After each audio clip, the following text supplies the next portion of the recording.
Greetings and congratulations on your successful download of this podcast episode. Before we commence with the discussion, please be advised of the possibility that offensive material may be expressed by our hosts at any given moment.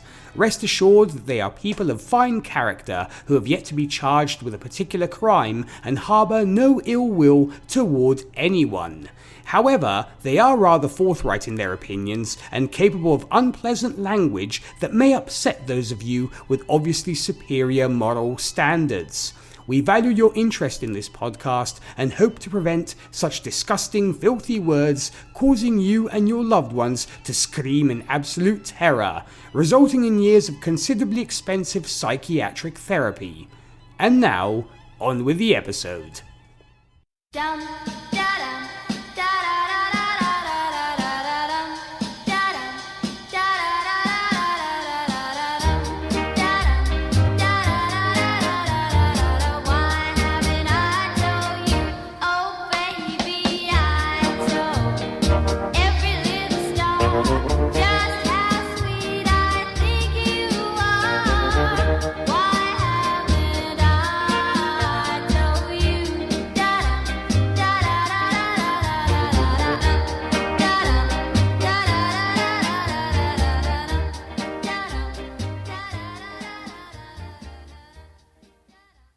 Hello again, everyone. Welcome back to Drunk Cinema. I'm one of your co-hosts, Charles Skaggs, back in the Drunk Cinema Theater, once again, ready to talk one of my all-time favorite movies with one of my all-time favorite people, Aw. Zan Sprouse. How you doing, Zan? I'm good, Charles, and I'm just realizing this movie is 40 freaking years old. Yes. It's not the years, it's the mileage. It's the mileage. Yeah, so... Did you say something?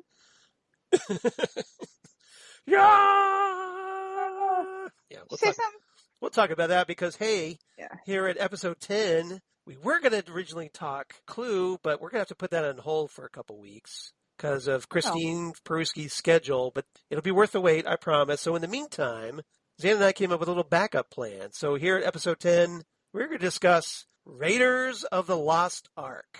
Bum, ba, ba, bum. Bum, ba, bum. Bum, ba, bum. Bum, ba, Bum, ba, ba, bum. bum, ba, bum. Bum, ba, bum, bum, bum. So, Charles, Yes. when I was in high school, I took music theory class at the same time that freshman band did their daily rehearsal. Okay. And every year, freshman band learned how to play the Indiana Jones theme song. Excellent. Theme music. And so we were in the choir room, and then they were across the hall in the band room, Okay. practicing this theme over and over and over again. And when you practice something on an instrument and you're having a hard time getting it, a lot of times one thing that you can do is you can slow it down. Okay. So freshman band would have trouble with so they would play it. So they and slowed the tempo. They slowed the tempo down. Like they took a 78 and then played it on 33. Like it was so slow, and we're just sitting in and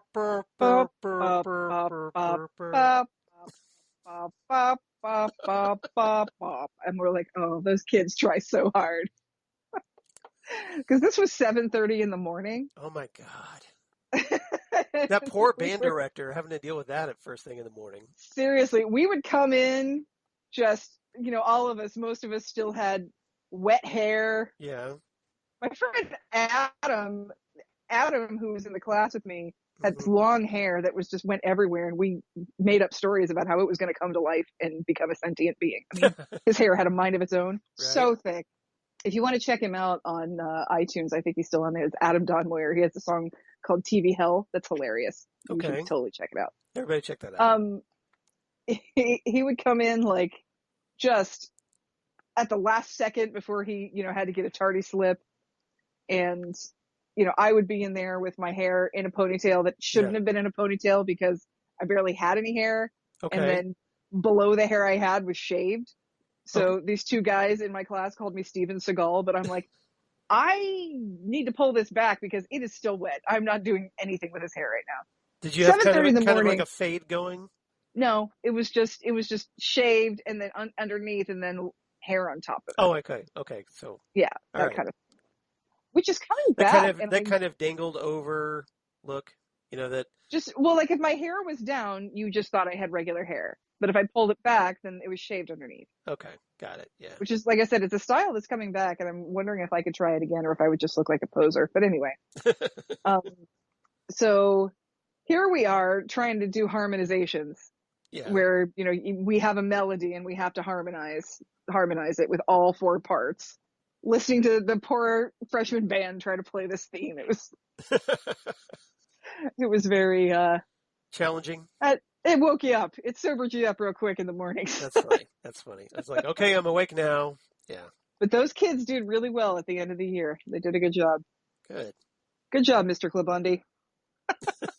So, like I said, we're talking Raiders, which of course came out way back, like Zan said, 40 years ago, almost. 1981. June 12th, 1981. So we're almost on the 40th anniversary of this. Wow, we're close. So we actually timed this pretty good because now we can say, hey, we're celebrating the 40th anniversary of Raiders of the Lost Ark, right? Check us out. Look at us. It's synchronicity, baby, right there. I know, right? So this is, of course, one of the best action-adventure films ever made. I don't think I'm underselling that one. Screenplay by Lawrence Kasdan. Baby. Star Wars fame and lots of other great things. Directed by Steven Spielberg. Maybe you've heard of that guy. And produced by some guy named George Lucas. Yeah. The story was by some guy named George Lucas. Yeah. And Lawrence Kasdan. Mm-hmm. This, of course, stars Harrison Ford as Indiana Jones. I'm sure you've probably heard of that guy. Harrison Ford, like Jack Ryan Harrison Ford? Like Jack Ryan Harrison Ford. Yeah, Air Force One Harrison Ford. Air Force One. Hollywood Homicide Harrison Ford. Yeah. The Young Indiana Jones Chronicles, The Mystery of the Blues, Harrison Ford. Working Girl Harrison Ford. Excellent. Yeah. Or Sabrina Harrison Ford, yeah. There you go. Exactly. Okay, and maybe that Han Solo from Star Wars and Rick Deckard from Blade Runner and Blade Runner 2049. Maybe you've heard of that. Harrison Ford, famous for Random Hearts. There you go. I like that we're just totally trashing him by talking about his not so popular movies. Random Hearts Chris has a soft spot for Random Hearts because it was filmed in Alexandria and he was living there at the time. Okay. So he was able to watch Harrison Ford just walking around filming this movie. Like Alexandria, Egypt, or Virginia? Virginia, okay. Virginia. I got to make sure because I know that he was living overseas in India. In India, yeah. So I thought that was a fair question. Right, but he was 3 when he lived in India. Okay, well I didn't know when he lived there, so. Yeah, he was from between the ages of 3 to 6. Okay, that's fair. So. Right. And of course, starring Karen Allen as Marion Ravenwood, one of the, and then remember this was the 80s, so you didn't get very many strong female characters.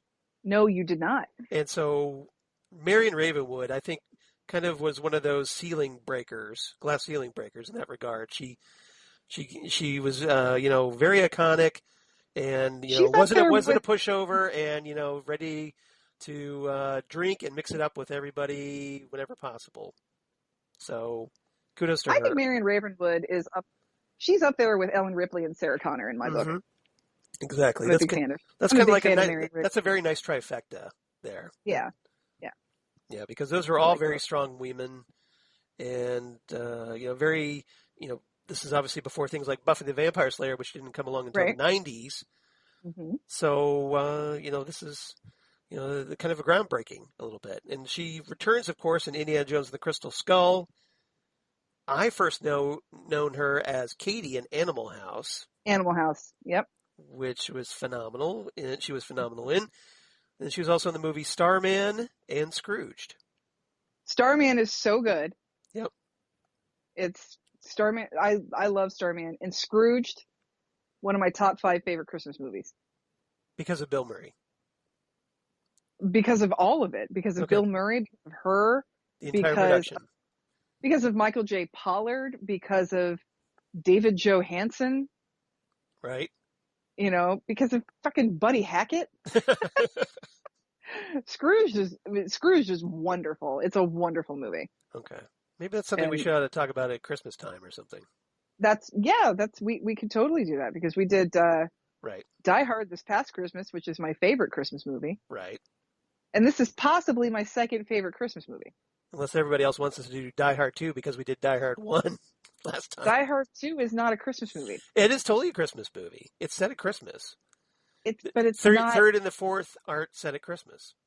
It's set at Christmas, but it's not like and there is no as fifth. Christmassy because there's no Christmas party because it's a plane. Well, that's true, but it's Christmas in the airport, so you got holiday Christmas travelers. in the airport, but it's not like you don't open the office and there's not two people making out. Yeah, and there's lots of snow at least this time. I suppose, but can we just make a rule on this podcast that we Sure. don't do any Rennie Harlan movies? Okay, I think that's fair. So no Cutthroat Island then, right? Thank God, no Cutthroat Island, no Out of Sight, no. Let's run down the Rennie Harlan resume here. Yeah. Yeah, none of them are good. Yeah. mean, Although I would argue I kind of like Die Hard 2. It's not as obviously as good as the first, but I kind of enjoy it. It's like that Simpsons where at least Al is in this one. Yeah, that's true. That's true. Well, I like in the Simpsons where it's what happened is that the first place to have their primaries becomes Springfield, so it becomes this political hotbed. Right. And Homer's trying to kick everybody out. He's like, "All right, everybody out. You too, Fred Thompson." Nice. And Fred Thompson is there, and he says, "But I was in Die Hard." And Homer goes, Die Hard 2? Like, it doesn't mean anything. Right. Like, it doesn't count. Because It totally doesn't count. That's funny. It's so funny. That is funny. All right. We also... Go ahead. I remember I was looking Rennie Harlan up for some reason, and I was like, what is there that he's done? And I just looked at the movies, and it's like literally nothing I like. There's like literally no good movies on this. Okay. That's fair. On his list. That's fair. And yeah, I'm looking again. Oh yeah, Rennie Harlan, who directed Deep Blue Sea. I've never seen that movie. All I want are freaking mutant sharks with freaking laser beams. Okay. That is now a movie, and it is called Deep Blue Sea. Yeah. Interesting. Long Kiss Goodnight. Cliffhanger, I will say. Oh, I have yeah, a little because he was Cliffhanger. involved with Gina Davis. So, yeah, they did a lot of movies together. Yeah. Cliffhanger was a little bit of a soft spot, and of course, A Nightmare on Elm Street 4, The Dream Master. Not one of the best ones, but soft spot for it. Okay. Kind of like me with Die Hard then. Die Hard 2. Yeah, I guess so. Okay. But like, I mean, even Joel Schumacher did St. Elmo's Fire and The Incredible Shrinking Woman, Yeah. And Lost Boys. That's right. I forgot about that. Yeah. Yeah. It's a saving grace after, especially, you try to think back and like, after, Batman Forever and Batman Robin, you're like, was Joe Schumacher ever good? And then everybody was like, oh yeah, Lost Boys. Never mind. Oh yeah. He used to be good. Yeah. Charles, have you seen The Incredible Shrinking And Woman? now he's dead. That movie? What? Do you remember the Incredible Shrinking Woman? Yeah, with Lily Tomlin. Yeah, I remember that. Yep. Yeah. Love that movie. And that is a Joel Schumacher. So. Yeah. Yep. We had Paul Freeman playing René Belloq. Belloq. And Belloq. Belloq. Yeah. He's notable because he turned up in all things. He turned up in Hot Fuzz, the Simon Pegg, Nick Frost movie, as did. Reverend Shooter. Yeah.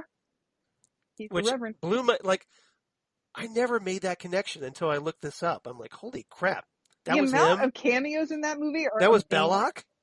Yeah. Yeah, that was Belloq. So kudos to Simon Pegg for making that happen, because I'm sure he did. Yeah. That was all him. Yeah, that movie has freaking Belloq, James Bond. Yeah, James Bond, the Hound from. Yeah, but this was before he became the Hound, though. Yeah. Yeah.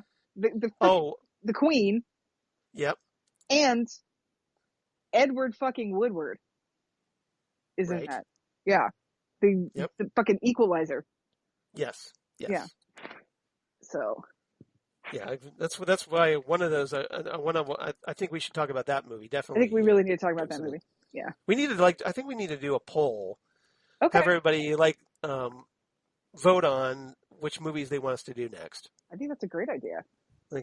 So what do you think, audience? Do you want to do that? That's a great idea. Want me to put a Facebook poll up and everybody can vote? Yeah. When I can get back on Facebook, I'm in Facebook jail right now. Yes. That was something I was not trying to mention, but since you mentioned it. I got 16 more hours of my Facebook incarceration. So yeah. I feel like we should do the Law and Order. Dung, dung. When I do, I will post a photo of me and Paul Freeman on our page. There you go. Because that's cool. I got to meet Paul Freeman. He's a lovely. So you got to meet Belloq. That's awesome. I did. Pretty sweet. You didn't have that in your Indiana Jones Raider shrine tonight? No, I don't know where it is. I don't know where the actual photo is. Okay. It's somewhere on a drive somewhere. It's not framed or anything. Okay. All right. But yeah, I got to meet Belloq, and I've met a bunch of people at that one convention, and Belloq was one of them. And I just wrote as the caption of the photo on Facebook, I just wrote that there is nothing he can possess that I cannot take away. Excellent. Which the iconic line, very nice. The iconic line. Actually, he said the thing. Yes. My favorite line of his is Indiana Jones. Adieu. Yeah. Yeah. That's great. Would you like a little French lesson, Charles? Sure. Would you like to know the difference between au revoir and adieu? I feel like I should be David Lynch right now, going like, I wish he spoke a little French. Am I the kind of girl that makes a guy wish he spoke a little French? Is that what you're telling me? Yeah. Exactly. Okay, so the difference between au revoir and adieu. Mm-hmm. Well, au revoir is until we meet again. Yes, exactly. And adieu is like, see ya. That bye. is like, get the fuck out. Like, we are never, ever, ever getting back together. I mean, it's right. It is just, you are dead to me. It's essentially, you're dead to me. So, like, I don't expect. So see, there you go. I actually knew that one. Yeah. Yay. You don't ever expect to see that person ever again. So, whether it's through spite or through death or whatever, it's just never show your face to me again. That's probably all the Francais that I parlay, but, at least I knew something, right? Oh, très bien.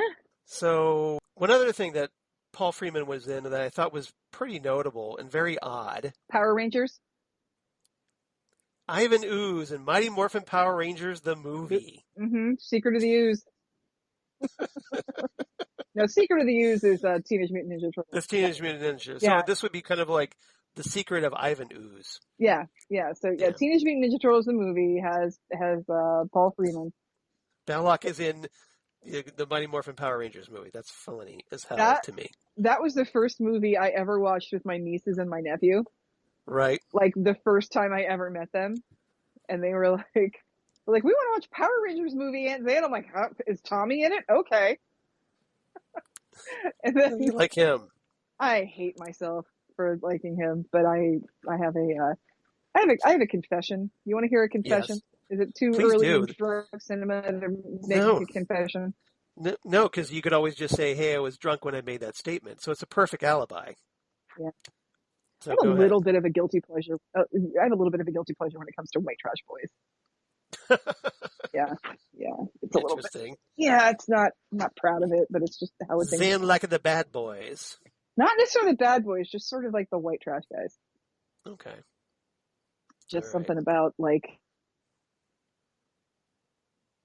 Yeah, it's like all those Backstreet Boys. Hey. So when like Chris looks the other way, you're like driving down to Portsmouth, Ohio, perhaps.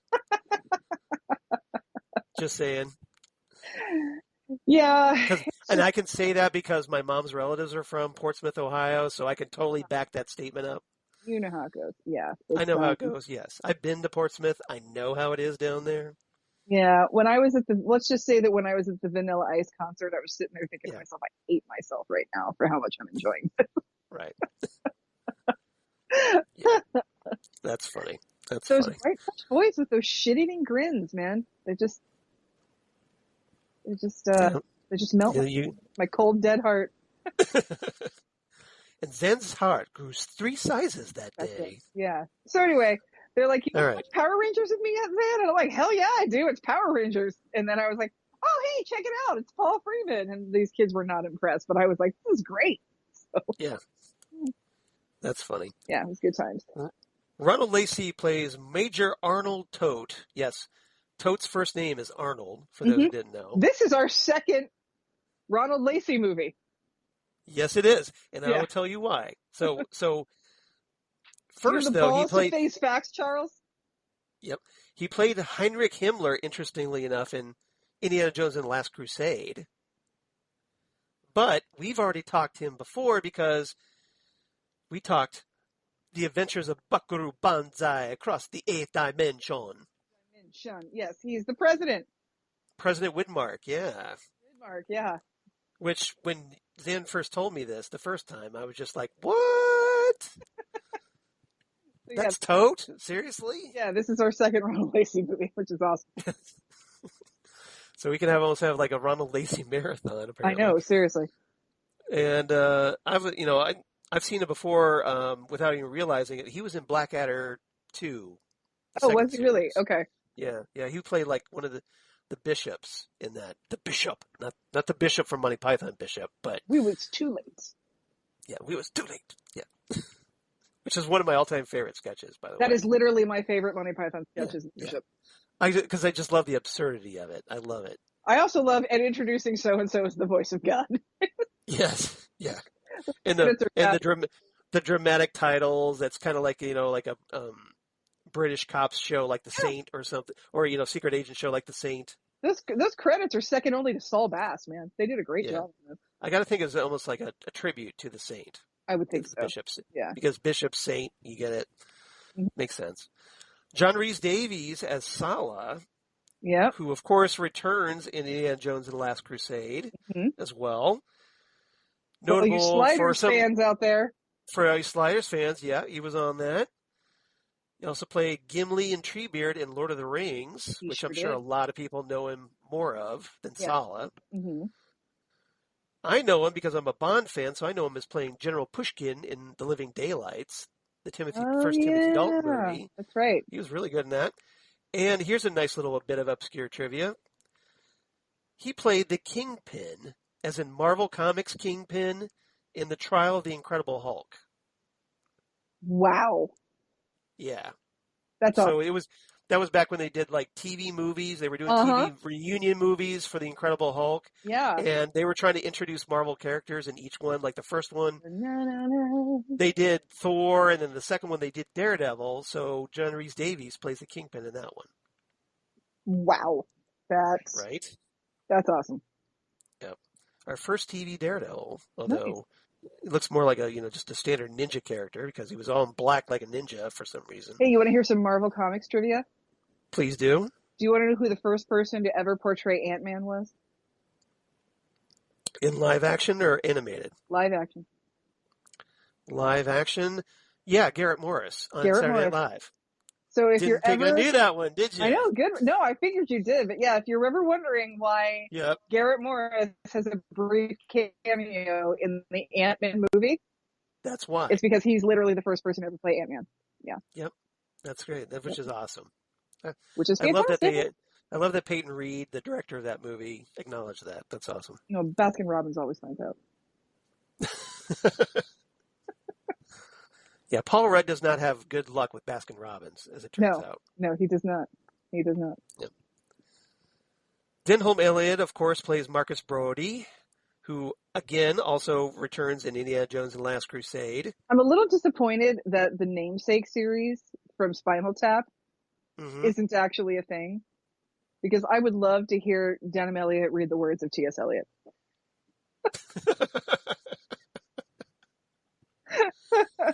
Interesting. Now, he's notable to 80s movies fans as Coleman in Trading Places. Yes. The Dan Aykroyd, Eddie Murphy movie, which I like a lot.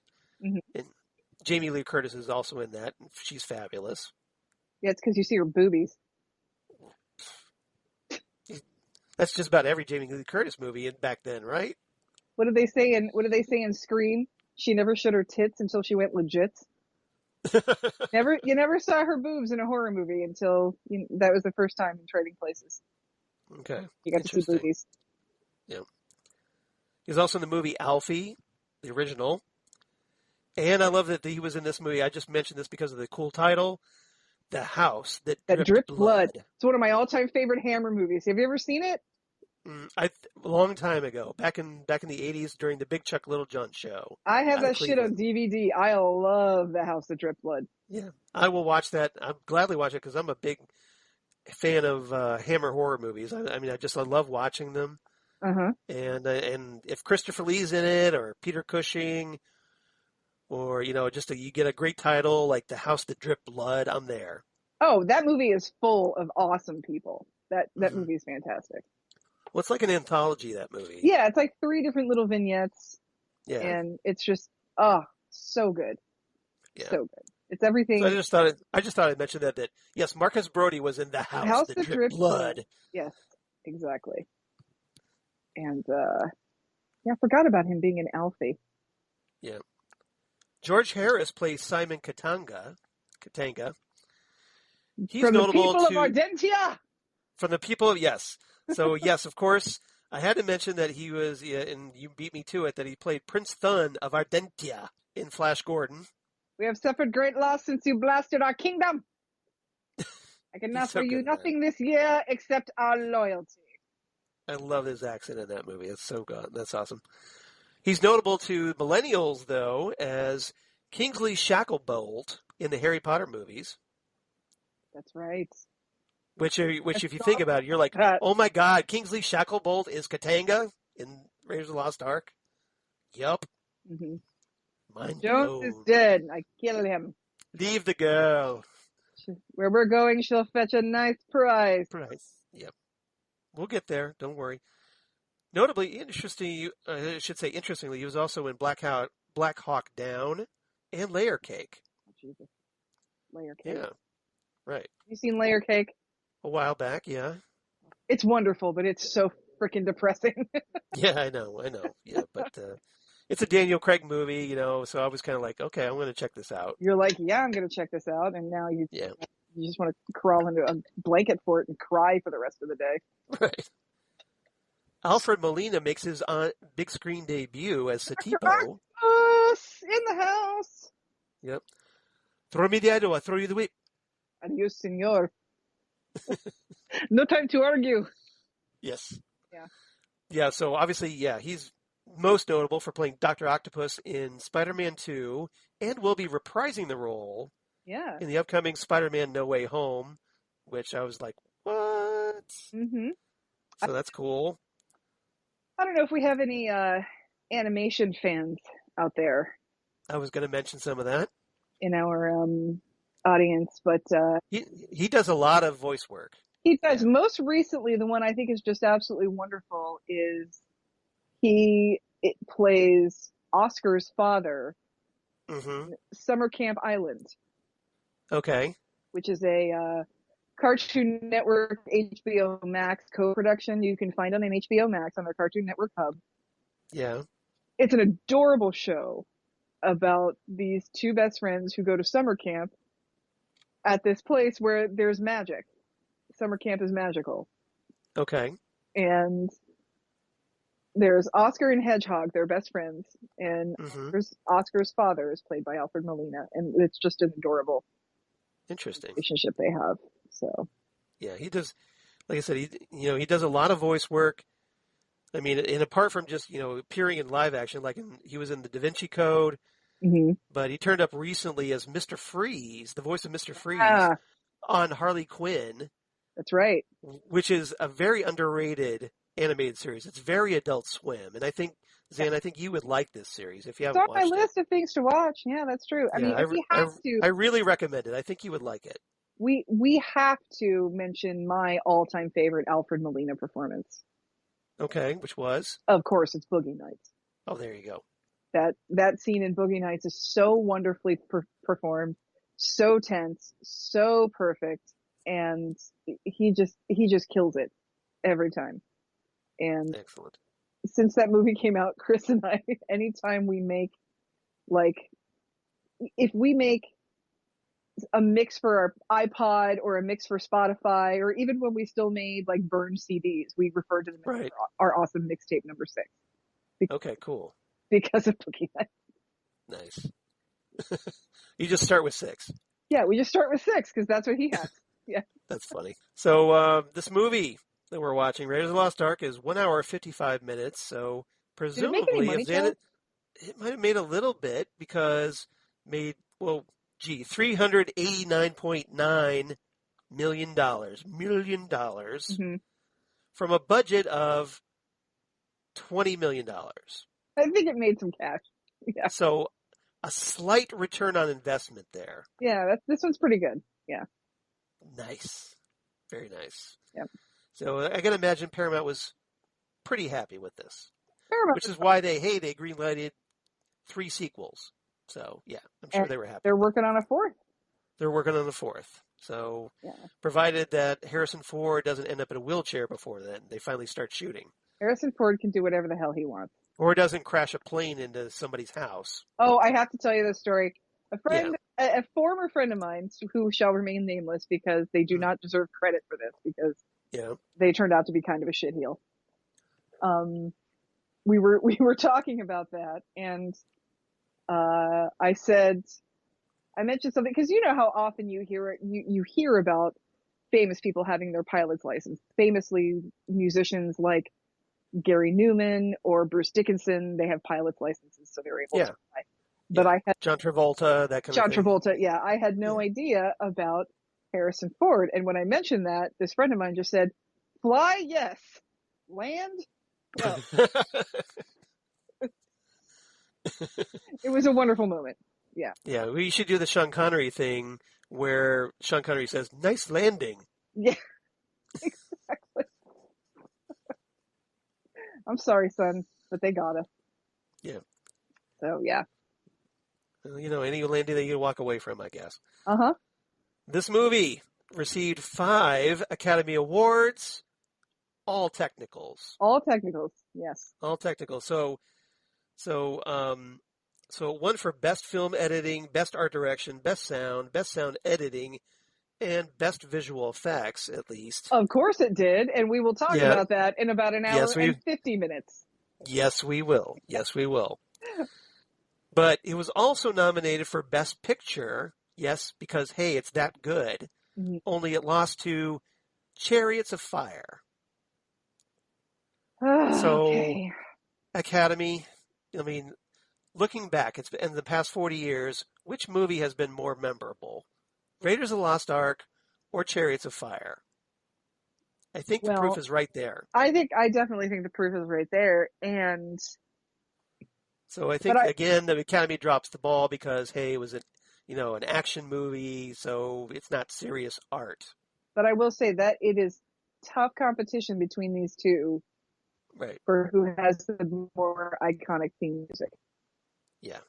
I mean, I get the dun dun dun dun dun dun. Yeah, I get that, but this is definitely not zing to it. Yeah, a little catchier. This is not John Williams' greatest, but it's pretty good. Yeah, see, I'd rank it higher than that. I love this theme. I love it. I think it's iconic. I like it. Really gets you right into the spirit of the movie. Mm-hmm. So, I also wouldn't say that Chariots of Fire is my favorite Vangelis work, but that's got to be Blade Runner, right? Yeah, it's Blade Runner. Yeah, it's Blade Runner. Yeah. Yeah, it's Blade Runner. All right. So, Best Director. Well, hey, so Steven Spielberg lost to Warren Beatty for Reds. Which makes sense because have you seen Reds? Reds is amazing. I've seen that, but Reds is really, really good. Yeah. Best Original Score, of course, lost to Vangelis for Chariots of Fire. And Best Cinematography lost to Reds. I can see that too. Yep. Okay. All right. So you agree with that choice? Okay, that decision. So I guess there won't be much argument then when, like, you guys discuss Chariots of Fire eventually on Gold Standard.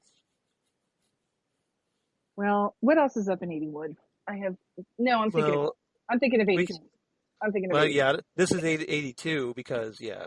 Yeah, no, I'm thinking of 1982, the year that Gandhi was up. Oh, I see what you're saying. Yeah, that would have been the next Academy Awards then. I don't remember who else was up. That's all right. And I'm already too drunk to look it up, so. That's all right. That's okay. We need to get moving on the movie anyway. Yeah. So. Well, I already mentioned being too drunk, so let's do our disclaimer. Okay, yeah, go ahead. That, first of all, I just finished Urban Artifacts Key Punch, their key lime ghosts, which I got for my birthday from, my friends Matt and Jen. Thank you guys. And, it's very tasty, and I'm going to go downstairs and get another one from the variety pack that Matt and Jen got me for my birthday. Excellent. But Charles and I are, first of all, we both remember this movie coming out, so we are definitely of age. Yes. We are drinking with the semi-supervision of our spouses in our own homes. Right. So we are not driving or operating heavy machinery while we do this. So, please podcast responsibly. Podcast responsibly, and remember that we're professionals. So. Don't you have to be paid to be a professional? I get paid in drunkenness, Charles. Well, I get paid in enjoyment with my wonderful co-host. Same thing. So, there you go. All right. You will enjoy me the more drunk you get. That's how I do. I always do. That's how drunk me works. Yes. So if you'd like to drink along with us, that is the foundation this podcast has been built on. That's right. That's right. So if you would like to drink with us, yes, and get yourself a beverage, and if you want to get this movie, we have it on physical media. Yes, we do. But Zan is watching on DVD. I'm watching on Blu-ray. Right. Because Charles buys things twice more than I feel like I need to. So. Right, and I like to upgrade from DVD quality to Blu-ray quality. Yeah, you upgrade more. I mean, this is not quite worth an upgrade for me just yet. I mean, it's not one of those. I haven't quite made the jump from Blu-ray to ultra high def. I don't think a movie from 1981 merits ultra high def. Yeah, but apparently they're going to be releasing a spiffy new ultra high def set. If they make a box set, the Indiana Jones movies. Yeah, because my box set only goes up through Last Crusade. Okay. So if they make a box set that contains all 5 of them after this fifth one's done, then I will upgrade. Yeah. Okay, so you're going to wait. Yeah. And hope that they do a fifth, box set. Or 5-volume box set. That's my hope. So if you want to watch along with us, grab your DVD or your Blu-ray or your digital copy or whatever you got. Right. And we are at the moment when you see a Paramount picture, but then right as a Gulf and Western company comes into view at the bottom. Yes. So if you're going by the actual time counter, this would be at the 7-second mark. Okay. That works. That's where we are. So if everybody wants to sync up with us so we can all watch together and watch this wonderful movie that I love so much and enjoy some adult beverages and hey, hopefully enjoy our conversation as we watch this. Everybody, if you're ready, we will do this and press play together in 3, 2, 1, doink. There we go. Now here we have an extremely clever fade that Dissolve, yeah. Don't do. Yes. Because we go right from the Paramount Mountain to like an actual mountain. In the movie, yeah, and it's perfectly shaped, right? Yeah, it's really well done. So yeah, it's a beautiful dissolve. So, okay, that's what the title of this movie is, kids. Raiders of the Lost Ark. Don't let a DVD box tell you that this movie is called Indiana Jones and the Raiders of the Lost Ark, because that's full of shit. Or a Blu-ray set, because mine says Indiana Jones and the Raiders of the Lost Ark, which is way too much of a mouthful. No, that's crap. This movie is called Raiders of the Lost Ark. Kind of like Indiana Jones and the Kingdom of the Crystal Skull, which is also a mouthful. That's a mouthful as well, but it should have just been called Indiana Jones and the Crystal Skull. Period.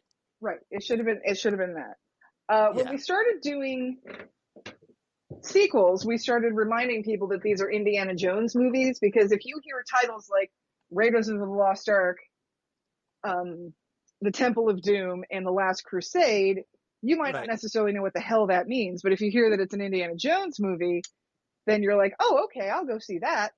But it's not exactly in tune with how this started. I mean, they didn't... Run away from birds! Birds are scary. The birds are scary. Alfred Molina. The birds are not what they seem. So many birds. Yeah, Alfred Molina's there on the left. Right. So I mean, left. Yes, you're right. You're correct. Yes. Screenplay by Lawrence Kasdan, produced by Frank Marshall. So here we are in Peru, and these guys are traipsing through the jungle, and apparently the natives are on their trail. yeah, somebody's tracking them. Oh, give me some of that poison. I want some. The jofitos are near. It's fresh. 3 days. 3 days. I'm going to kill Spider-Man. You also want to say, dude, if they're following you, Yeah. why aren't they there right now? Right, where are they? Foreshadowing. Mm-hmm. That's what we're talking about here. So we see this guy in a leather jacket and a bullwhip, of all things. Oh, and it's set 1936, South America, in case you're wondering. This is 1936. This is Hitler. Hitler is around, but the United States has not joined the war yet. Yeah, the World War II hasn't started yet because that doesn't happen until 1939. Right. And we don't get involved in World War II until 1941 with Pearl Harbor. Yep. So, yeah, we're a ways off. But Hitler is a threat overseas. Did we quit when the Germans bombed Pearl Harbor? Germans? Forget it. That's an Animal House quote. I know, forget it. He's rolling. Yeah. And here we have our... Oh, Harrison Ford steps into view. Yep. All heroic and iconic. Yep. And unshaven. See, and again, this is what I always say about hiring criminals for your criminal enterprise. Yeah. They're going to turn on you. Yeah. Same thing for working for criminals in your criminal enterprise. They will turn on you. Now, so here's a fun little bit of trivia about Indiana Jones, our protagonist here. So the people that were considered for this role instead of Harrison Ford at first were Bill Murray, Nick Nolte, Steve Martin. Yeah. Hold on, I'm getting there. Yeah. Chevy Chase, because he's Chevy Chase and you're not. You're not, yeah. Tim Matheson, which I could kind of see, I guess. Nick Mancuso, Peter Coyote. Nick Mancuso, really? Yes. Oh. Jack Nicholson. Jeff Bridges, as in Jeff Bridges. Yeah. And John Shea, who I know because he played Lex Luthor on Lois and Clark: The New Adventures of Superman. I could see Jeff Bridges. Yeah. I could see... Jeff Bridges would have been good. I could see Tom Selleck.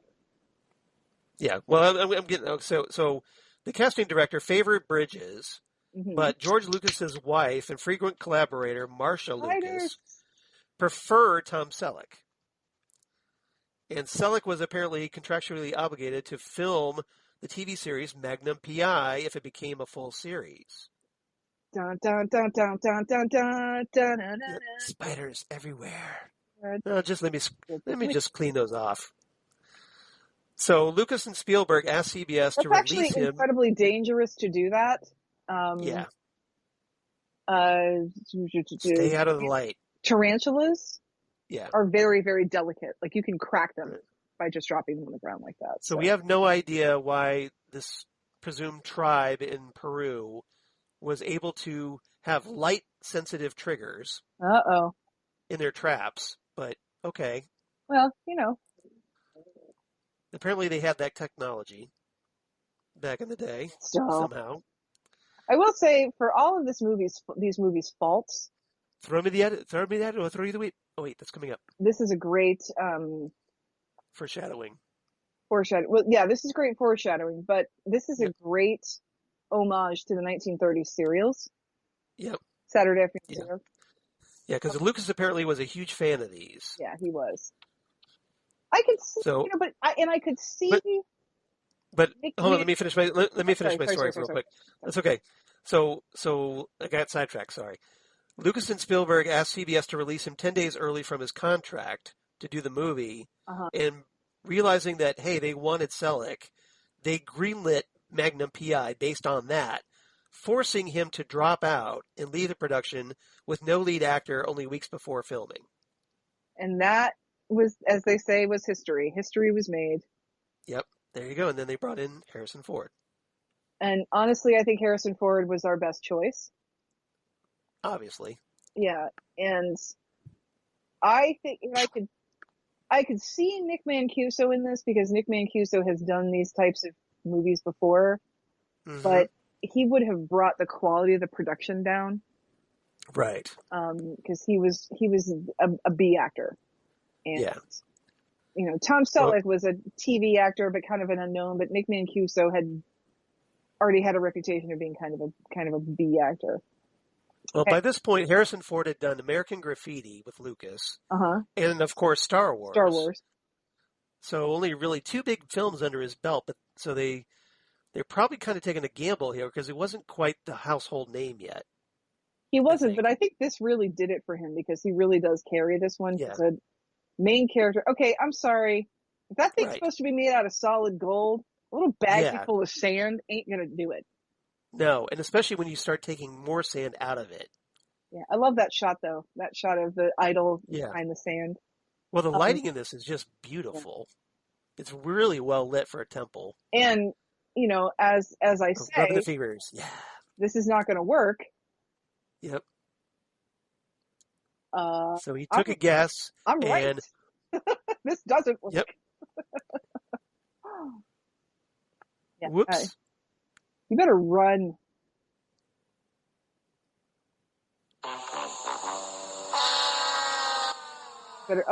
Jump over it. Thud. Give me the whip. Throw me the idol. I throw you the whip. No time to argue. No time to argue. Give me the whip. Adios, senor. You rat bastard. Yeah, well, okay. Oh, so close. Yeah, come on. Okay. Oh, hey, look, this right here is totally Spielberg because this would have been closed by now. That thing would have been closed by now. But he tries to give you this little bit of like hope, and then make it even more struggling, and then you just get back up just in the nick of time to race over, and wait, I forgot my whip. There we go. There we go. All right. Now this is where we probably would have stopped. Dr. Octopus, no! Yeah. Adios, Satipo. Peace out. Peace out. Okay, here's our iconic scene here with the ball. The big round boulder. Yep. Which they really, were into elaborate traps, this tribe. By the way, if you like that idol, you can check your local comic shop because they make coin banks that look just like that. Nice. There's a great Robot Chicken sketch about the construction of all these traps, elaborate traps. Nice. I really recommend checking it out. It's pretty hilarious. Here we have the Jovitos. Guides. And our guy. Poison is fresh. 3 minutes. Dr. Jones. Again, we see there's nothing you can possess that I cannot take away. Which I cannot take away. So, okay, here's the thing. Okay. Don't get excited. Indiana, being next to you isn't quite enough to get me excited. Too bad the Jovitos don't know you like I do. The way Belloq. Yeah. Yes, too bad. And by the way, you're covered in spiderweb, so you're icky. You could warn them if only you spoke Jovitos.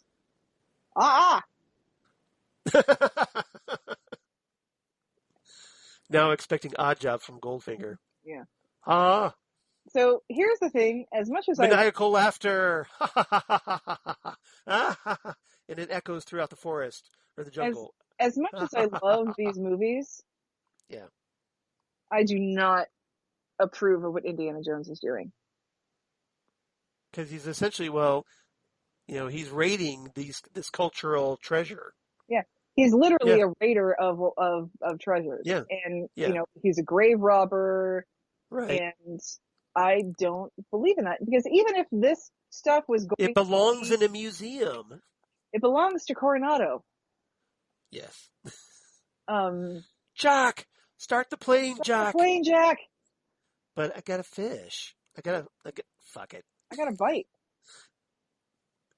And this is a great track called Flight from Peru, by the way, by John Williams. Here's the one thing, of my favorite tracks. If this was going to be if the idol was going to be in a museum, yep, it needs to be in Splash. Sploosh. I give that one about a 7.5. Yeah, seriously. It needs to be in a museum in Peru. It doesn't need to come back to California. Thank you.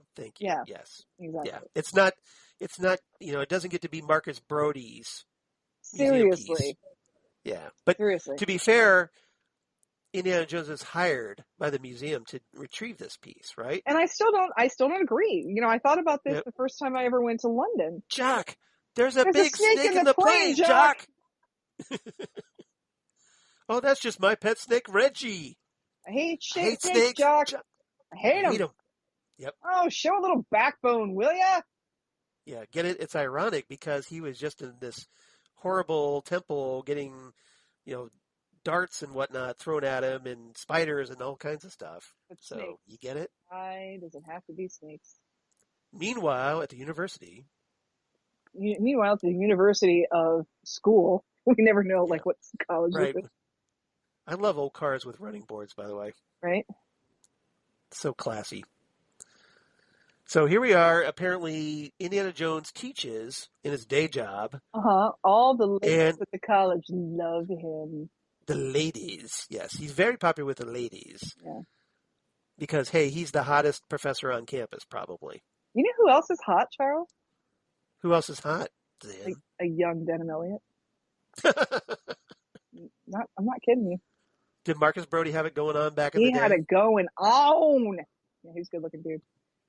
Okay, Charles, when I get back from Facebook jail, I will also post a photo of me. Excellent. Of me bored one afternoon doing this right there. Right. Oh, drawing I love you on your eyelids. I have a picture of me with my eyes closed and it just says I love you across it. That is hilarious. And I put the caption, no time for love, Dr. Jones. Excellent. That is epic. Yeah, you got to do that. That's awesome. Yeah, I'll have to find that one, but yeah. That's classic. Uh-huh. Chapters 4 and 5 next time, and I will be in my office on Thursday, but not Wednesday. Yeah. It's like, who are you kidding? You're never in your damn office. I love how his class is full of girls, and then a couple of one guy who gives a yellow apple. Who gives yellow apples? A red apple. Come on. Green. Oh, it's green. Yeah, it is. You're right. It's green. My theory is that Dr. Jones' class is full of women, so guys who take it are there to pick up girls. Which makes sense, right? Yes. Mm-hmm. That's the move, apparently. I got these pieces. They're good pieces, Marcus. Yeah, you should have left them where they were. Anyway, London, British Museum. The idea. Yes, they are nice, but they're worth at least the price of a ticket to Marrakesh. The idea that the British are interested in preservation but not conservation, I thought was fascinating. What do I want to see them for? Right. Now, keep in mind, this is also 1930s attitudes. 1930s attitudes, and we have, ladies and gentlemen. So here we have top men. If you're a fan of Porkins. Yep, Porkins. Jed Porkins from Star Wars. Yep. Star Wars, or Eckhart from 1989's Batman. Eckhart. There he is. Get me Lieutenant Eckhart. Eckhart. Think about the future, Eckhart. You ain't got no future, Jack. I answer to Grissom, not to psychos. Yeah. For more, see our first episode, Batman 1989. Exactly. So yeah, this is Porkins, everybody. So essentially here, Indiana Jones is going to give a little Sunday school lecture about the Bible. Did you guys ever go to Sunday school? Well, Yeah, I mean, Hitler's a nut on the subject. He's crazy. He's obsessed with the occult, which is a true story, by the it's way. very true. Yeah, that is true. Yeah. There's been a lot of, obviously a lot of stories about Hitler's fascination with the occult. I mean, look at Hellboy, for one. Mm-hmm. Or, any Captain America comic that was made in the 1940s, perhaps, or what have you. Staff of Ra, Abner Ravenwood, U.S. The Nazis have discovered Tanis. Speaking of Tanis, anybody out there who's interested in a weird horror narrative podcast, I highly recommend checking out Tanis. Okay. Spelled exactly the same way. Anybody for tennis? You mean you're talking about the Ten Commandments? Yes, the actual. No, the other one. Original stone tablets that Moses brought down off the Mount Horeb and smashed. If you believe. Bow ties are cool, by the way. Did you guys ever go to Sunday school? Well, yeah. The Hebrews took the broken pieces and put them in the ark, and then they settled in Canaan. They put the ark in a place called the Temple of Solomon in Jerusalem, where it stayed for many years, until all of a sudden, whoosh, it's gone.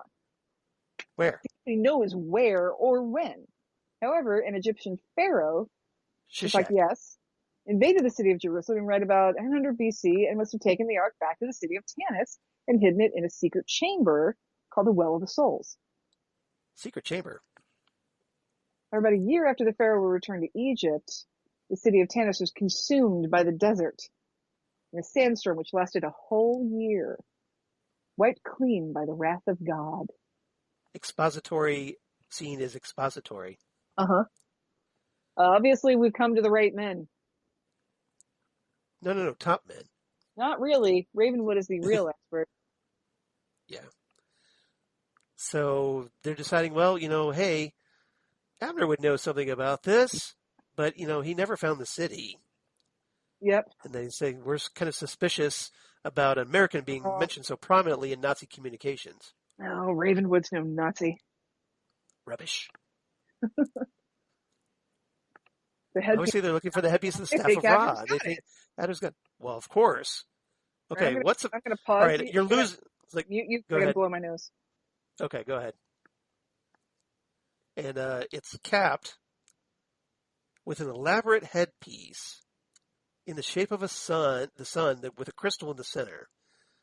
And what you did was you took the staff to a special room in Tanis, a map room with a miniature of the city laid out on the floor, and you put the staff in a certain place at a certain time of day. The sun shone through and made a beam that came down on the floor here and gave you the exact location of the Well of the Souls. This is an important plot point. Yep, important plot point, which is exactly what the Nazis are looking for. All right, good exposition. Thanks, Egon. Yes, thanks. There's a picture of it, just happened to be right here, and I'm going to turn right to it without flipping through any pages. In this gigantic book that I just carry around. Yep. Wow, you turned to the exact page we need. Fantastic.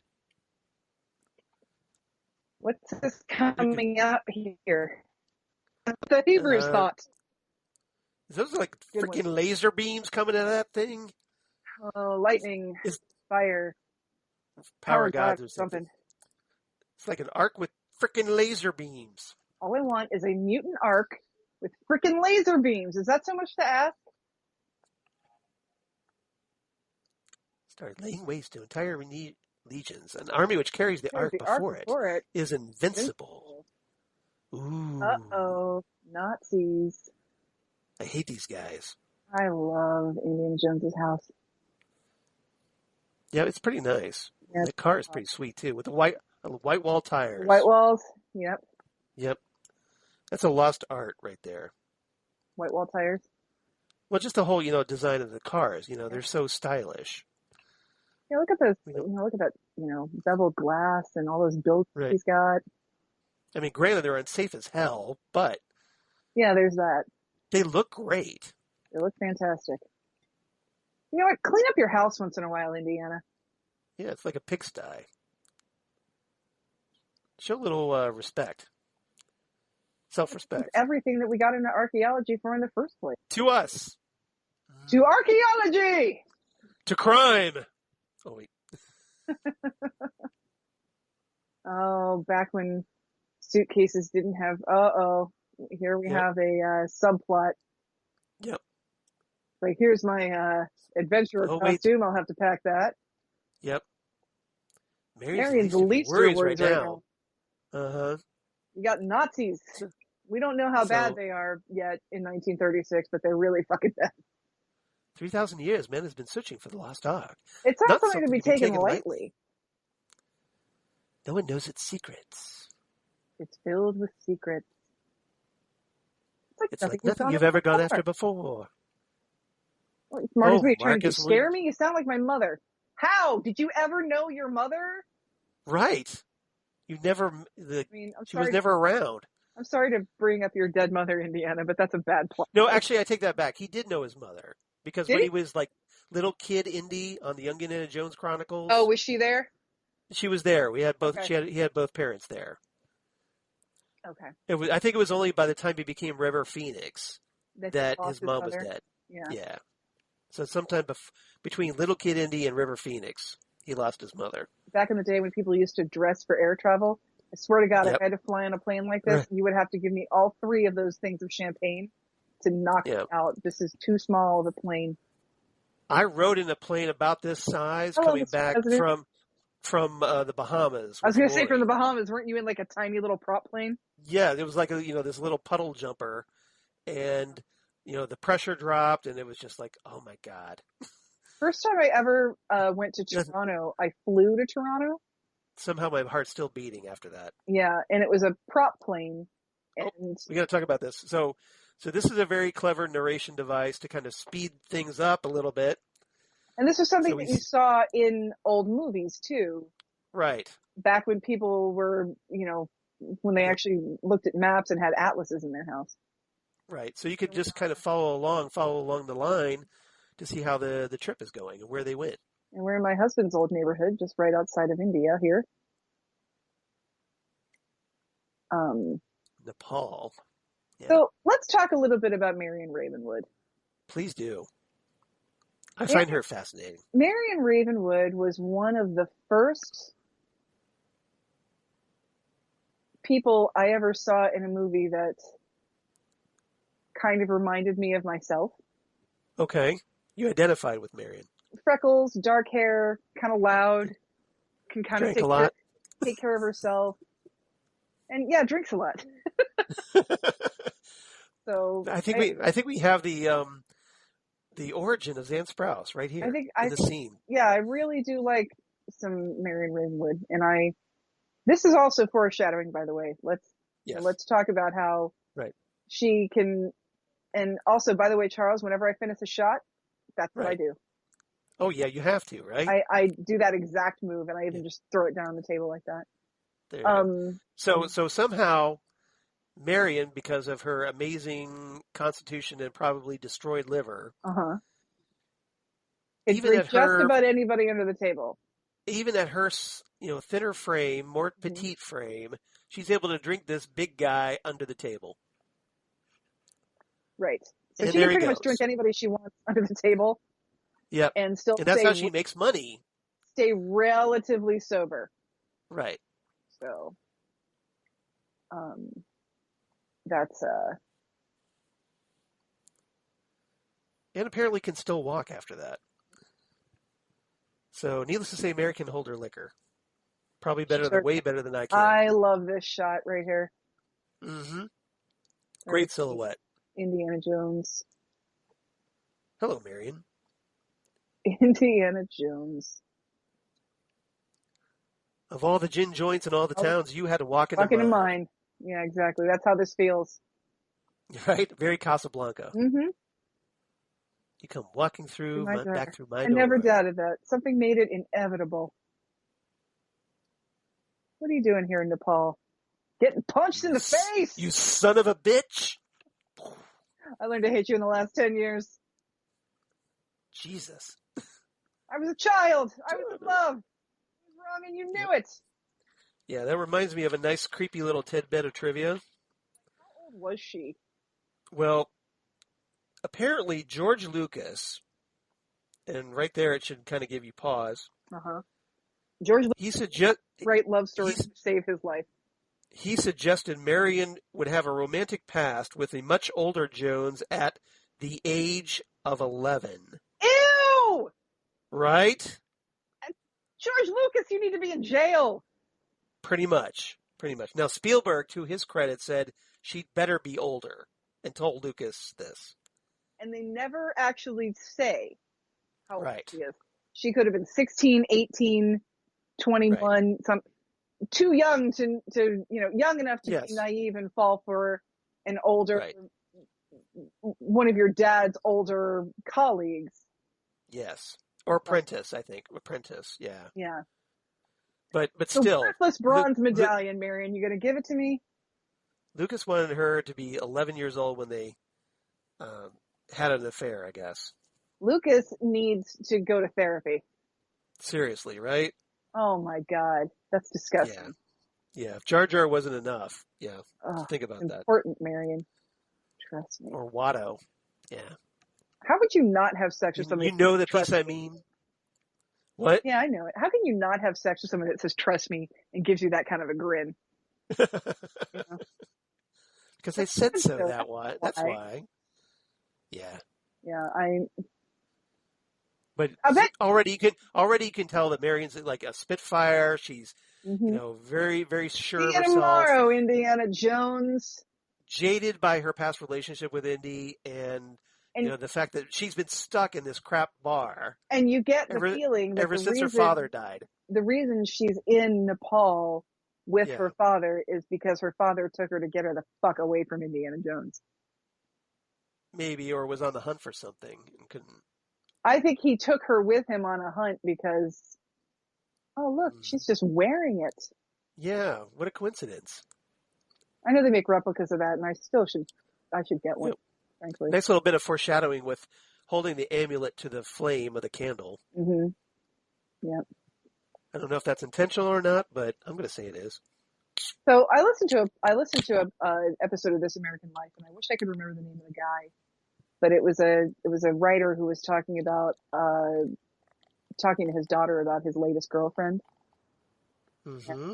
And she was trying to guess who the daughter was trying to guess who the girlfriend. Uh-oh. Nazis. I hate these guys. And she said, is it one of your old girlfriends? The freckly one that was in Indiana Jones? talking, of course, about Karen Allen, which I thought was adorable. Right.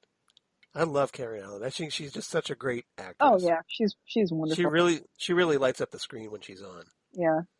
I should dig out the quote. Must have slipped his mind. Herr Mac. Yeah, right. Sprechen Sie talk? Hey, I negotiate $1 million deals for breakfast, babe. I think I can handle this Eurotrash. We're going through the Drunk Cinema library, aren't we, tonight? That's what we do, Charles. We get drunk and we quote. That's how we roll. And the library grows with each episode. And you can be here with us as we grow it. I'm going to drink for... Oh, yeah. Not thirsty. Your fire is dying here. Why don't you tell me where the place is now? Listen, Herr Mac. Because, I'm a Nazi, and therefore I'm a psychopath. Right. I'm a sadist. So, yeah. One of the funniest things I saw... Let me tell you what I am used to dealing with. Apparently one of the critics, when, reviewing this movie back when it came out in 1981, apparently thought that, Tote was far too stereotypical of an evil Nazi. And I'm thinking... That's a problem because... Exactly. There were good Nazis. I don't give a shit if the Nazis are insulted by stereotypes, okay? Right.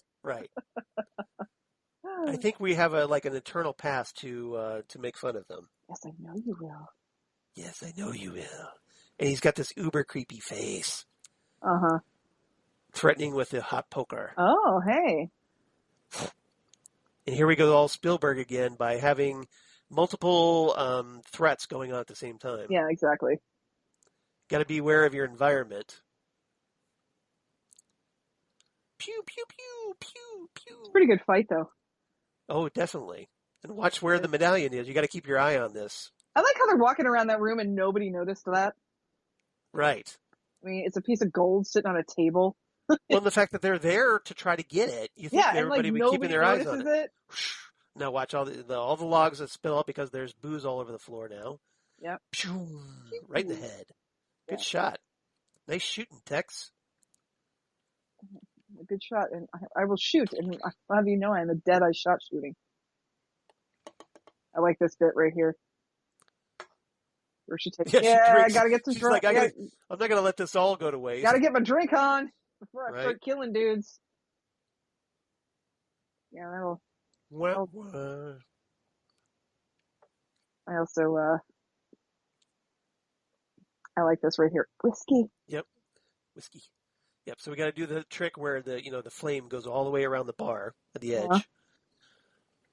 And Marion counters. Bam. Another bottle. Bam. Once again, Black Label to the rescue. Right. Shoot them both. Shoot them. Wait, both? And this guy, It's like, screw that, man. Choom, choom, choom. You guys.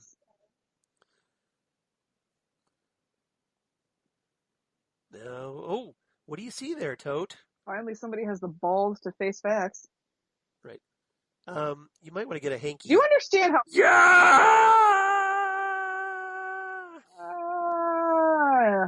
And then he drops it back into the flames, which is hilarious. Goes out into the snow. Because for those of you who don't know, Nepal is kind of high. Not Chris is there. Ouchie, ouchie, ouchie, ouchie, ouchie. Oh, hot, hot, hot. Uh-oh. Uh-oh. We're done here. This is a great shot right here. Yeah. Yep. The body drops and Marion's behind there. Yeah, how many times do I have to knock you in the head, sir? It's kind of what Lucy did, wasn't it? When she shot I understand how cellular phones work. Chad. Yeah. Yeah, I'll tell you what. Until I get back my $5,000, you're going to get more than you bargained for. I'm your goddamn partner. Love that. Bum, bum, bum, bum, bum, bum, bum, bum, bum, bum, bum, bum. Karachi. I know a great place in Karachi. Baghdad. That's going to be problematic later on. Cairo. And here's John Rhys-Davies, everybody. It's currently problematic. Yeah, did you notice there's no Israel on the map? Right. Yeah. Because there wasn't Israel yet. Yeah. Yep. Cairo, city of because that didn't happen until after World War II. World War II, yeah. Yep. What is this? Where did this animal come from? Yeah. Evil Nazi monkey. Creature. Hey, boundaries, pal. Yeah, seriously. Keep your distance, but don't look like you're keeping your distance. I don't know, monkey casual. Monkey casual, thank you. This shot of her right there. That's a great shot. Yeah. She's so beautiful. And she's like, her hair's just pulled back. She's got no makeup. She's not wearing any sort of fancy clothes. And she's got a monkey grabbing onto her face. Right. But she's just beautiful. That's, I wonder if that look was just ad-libbed at that point because the monkey was grabbing her face. Yeah. That was another thing. That's another thing about Marion that I think is really wonderful is that she sort of proves that, a woman can just be adorable just by being who she is. Well, she's a natural beauty. Yeah. Yeah. Yeah, she doesn't have to get all dolled up to look beautiful. Right. I agree. That could be standard. What? Belloq. Belloq. The Germans have a great invention of us. They are near to discovering the Well of Souls. He is very clever. He's Frenchman. Yeah, but they're not going to find it without this. What is that, a compact disc? Yeah. Those early compact discs. Something troubles me. The Ark. If it is there, a tennis. But it's something that man was not meant to disturb. Death has always surrounded it. It is not of this earth. You're very ominous, Sallah. He is very honest. I'm surprised at you, Jones, talking that way about our baby. He's got your looks too, and your brains. I noticed that he's a smart little thing. She is a smart little thing. Yeah. Oh yeah, it is a she. Evil Nazi monkey. Evil Nazi monkey. I hate evil Nazi monkeys. Purple. It's a date. You eat them. You eat them.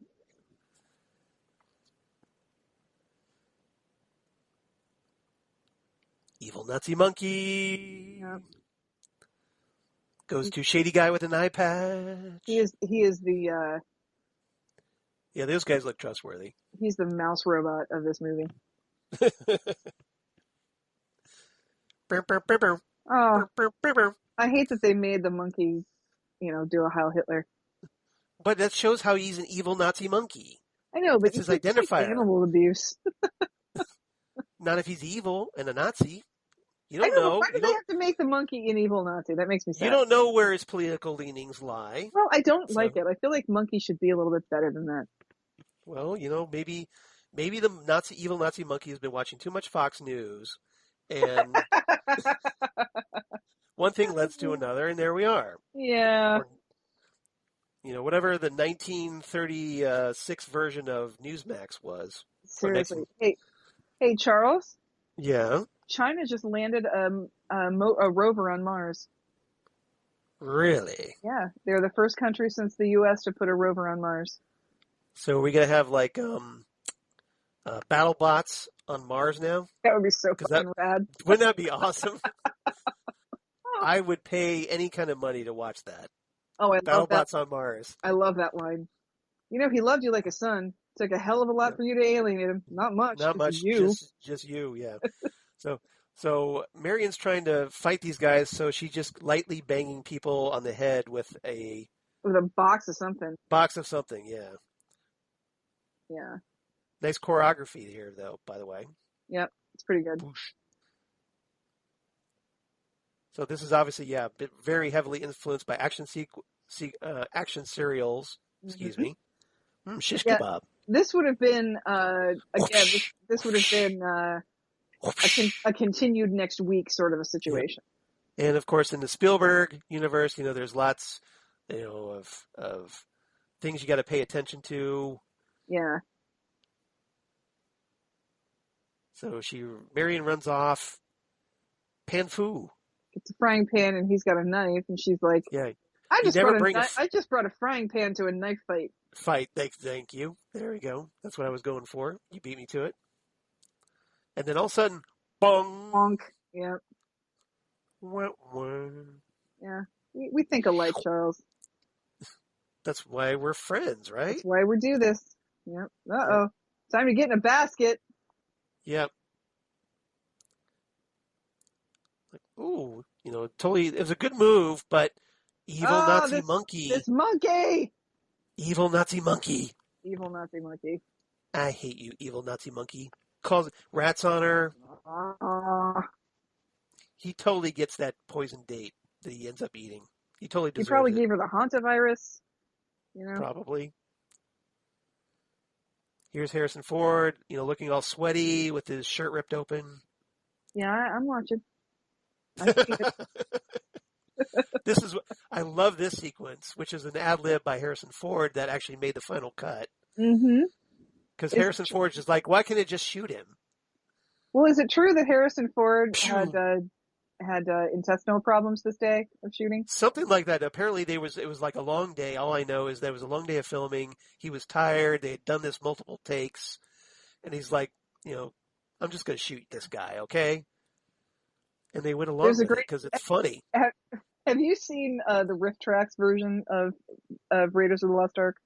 I have not. Best line in the whole thing is when they get to that the guy with the sword, Bill Corbett just goes, "Oh God, fanboys! Look, I already told you I don't give a damn who shot first." Excellent. That's a good one. That's a good line. Yeah, Bill Corbett's quite funny.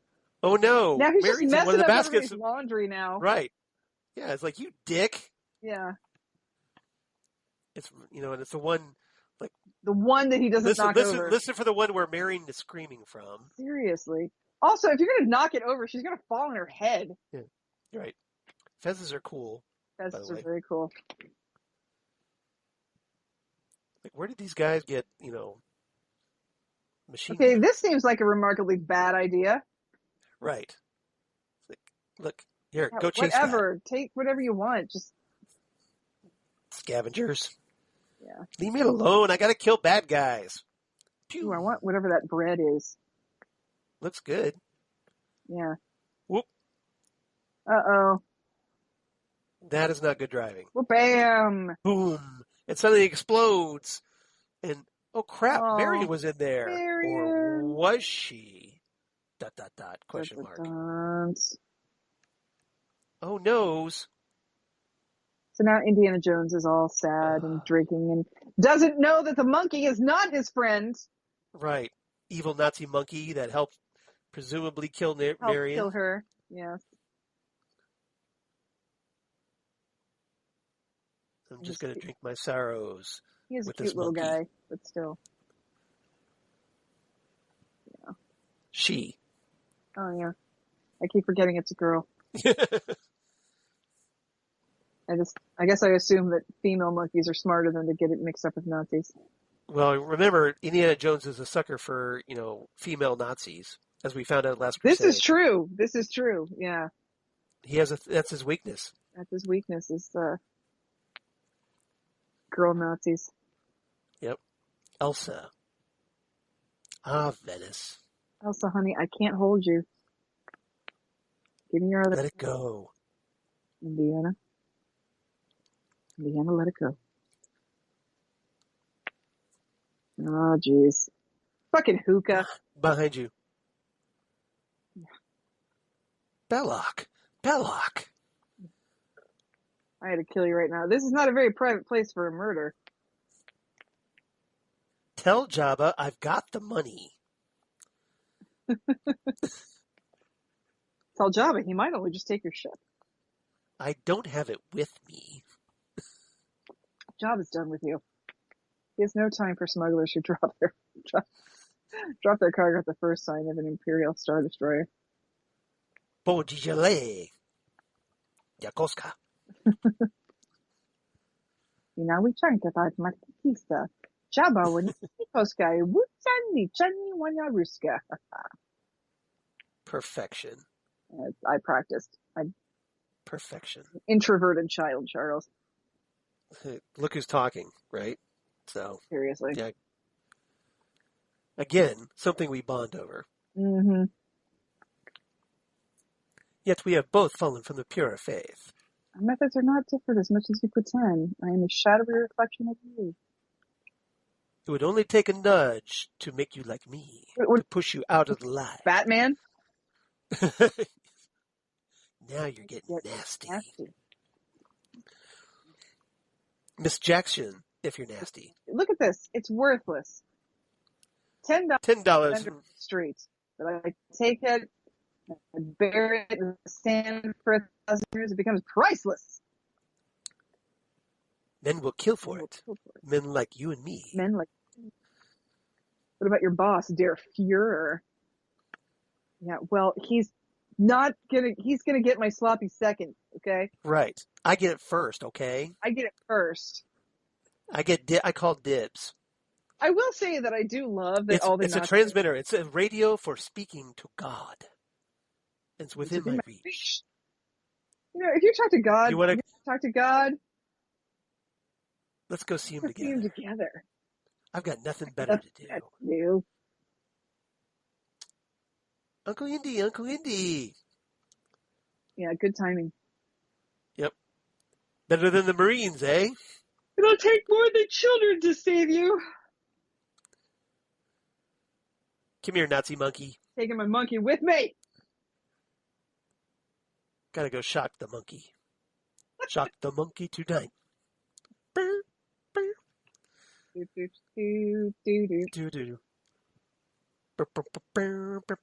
you know you gotta shock the monkey? Yeah. Look at Sallah looking all cash there. Yes, I know. Word travels fast here in Cairo. Hey, give me the Evil keys. I'm Nazi driving. monkey.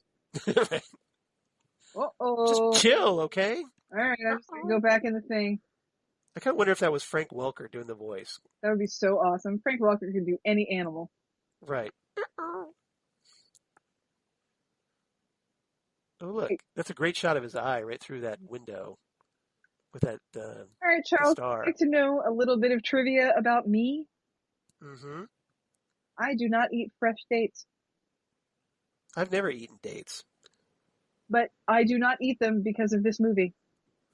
Understandable. Yeah. Because you don't know when they've been poisoned secretly without you watching. I have a weirdness about eating fresh dates. I get it. I also do not eat blueberry pie because of Stand By Me. But yeah, you don't know when somebody comes in with like poisoned Tabasco sauce and pours it all over the dates. Exactly. That's right. Is that Deep Roy? No. A little too young to be Deep Roy. Little young, maybe.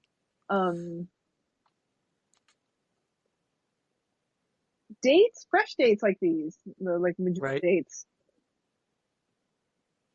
they are delicious, Mm-hmm. but they look a little bit like cockroaches. A little bit. Yeah. They're kind of the same color as cockroaches, and they have a skin on them that can get Right. dry really easily, and you gotta kind of peel that off sometimes. Yep. So They are India's picked delicious. up one of the poisoned dates here, by the way. Yeah, they are delicious, but why didn't somebody tell the monkey they were going to poison the dates? Well, So, because they didn't expect, because he's the monkey, right? yeah, that's the thing. Apparently, this is what happens when you miss staff meetings, monkey. Oh, staff meetings. I see what you did there. See what I did there? Yeah, the staff Thank of you. Ra. I like that. Staff of Ra, yeah. Yep. So, poor little monkey. About 72 inches. Well, that's impressive. And take back one One kadam kadam. to honor the Hebrew god whose ark this is. Wait a minute. You said They've only got one side, so they're not digging in the right place. they're digging in the wrong place. Hey. You said that their headpiece had markings on only one side. Are you absolutely sure? Kinda, sorta. The left Skaggs is too long. They're digging in the wrong place. I am the monarch of the sea. I am the ruler of the... Oh. Nice reflexes. Nice reflexes. Bad dates. Bad dates. I've had a lot of bad dates. Well, Who hasn't, right? yeah, that's the thing I think we all have. Yeah. Yeah, I will eat dried. I'm not saying I'm exclusive in this regard, but I will eat dried dates, but I will not eat fresh dates because of this movie. makes sense. Archaeology is not an exact science. It does not deal in time schedules. Excellent pronunciation of the British schedule. Thank you. Yeah. Thank you. This Nazi here in the Jodhpurs is an actor named Wolf Collar, who is excellent.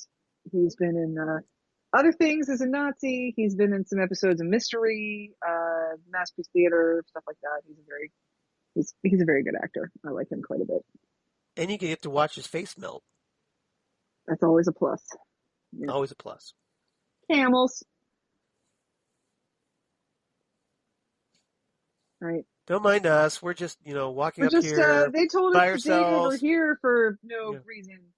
Yep. We're all fine. We're all good here now. Thank you. That How are French you? guy said he left his wallet down here from the other day, so I'm supposed to go get it. Poke. Whoops. I'm just gonna stand here in my slacks and climb down. Don't mind me. La la la la la la la la. Yeah, I'm gonna have to turn this up To the back cave. because this is my favorite piece of music from this movie. Oh, the map room. Yeah, it's one of the best tracks on the score. Yeah, by John Williams. And that's saying a lot. Yeah, and Marion's theme This is a great good. score. Marion's I can hear it. But this is my favorite piece. Okay. So. Hopefully YouTube won't yell at us. Well, this is just it's background noise. Okay. So here we have the map room. Yeah, this is the map room. This is the entire city in miniature. So everybody think of the nerd who made that map room. Yeah, he's one of those miniature guys. Yeah, I don't fucking speak German, you assholes. Yeah. If it was miniatures, it's probably John Takis, or some of his ancestor. John's all about the miniatures. Nice.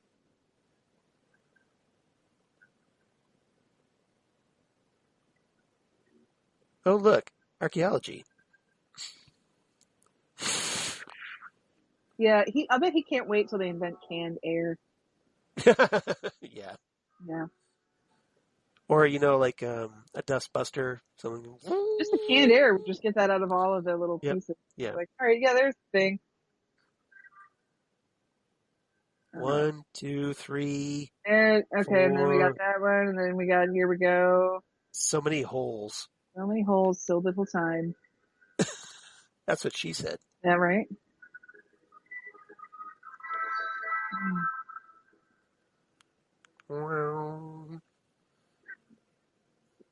Come on already. Get back out here. The Nazis are looking at me.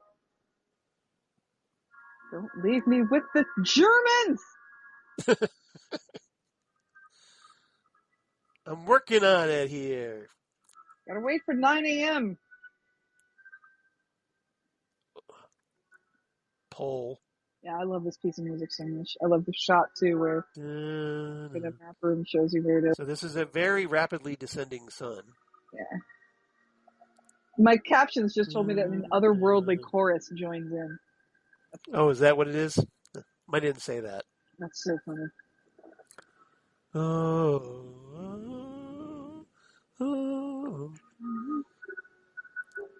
Okay, just fast forward. Gotta get here eventually. Getting close. I don't know, it says nicht something, so it's like not this one. I think the Nazis have marked on this. Yeah. Don't. Because their dick's like that. I also love the look on his face when he's like holding on to the staff, like, come on. All right, let me turn my phone on. Hi. Hi, what's going on? I just got to get in here. It's the bathroom, right? Yep. Yeah. Let's see. Write this down. New York Times crossword puzzle does solve like this. Okay. Snap. So they can't use it. Get it? Sallah. Oh, what are you doing? Oh, I see what you did there. This is their underwear. Oh my god. Yeah, hey, so how's it going? I'm gonna cover my face up because I'm like totally a white dude. Can you, get me some bread or something? Or He wants water. the service here sucks. Yeah, well, you're out in the desert, assholes.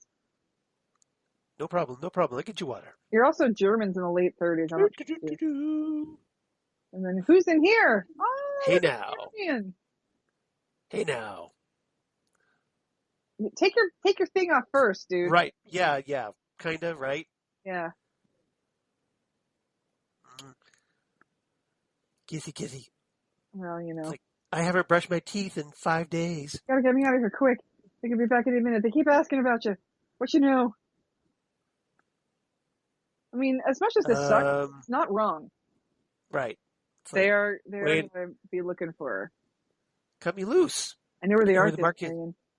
Ark's here? I'm coming with you. Get me out of here. I'm loose. If I take you out of here now, they're going to start combing the place for us. Jones, you got to get me out of here. Jones, are you crazy? Jones! Durker. I'll be back. Durkerstern. Mwah. Oh. I will say this would be totally, that would piss me off. Oh, I think I love him. Oh my God, I love him. After 3 or 4 quick ones, you're off to the boys to boast and brag. You know where I was going with that. Oh, yeah. Oh, I think I love him.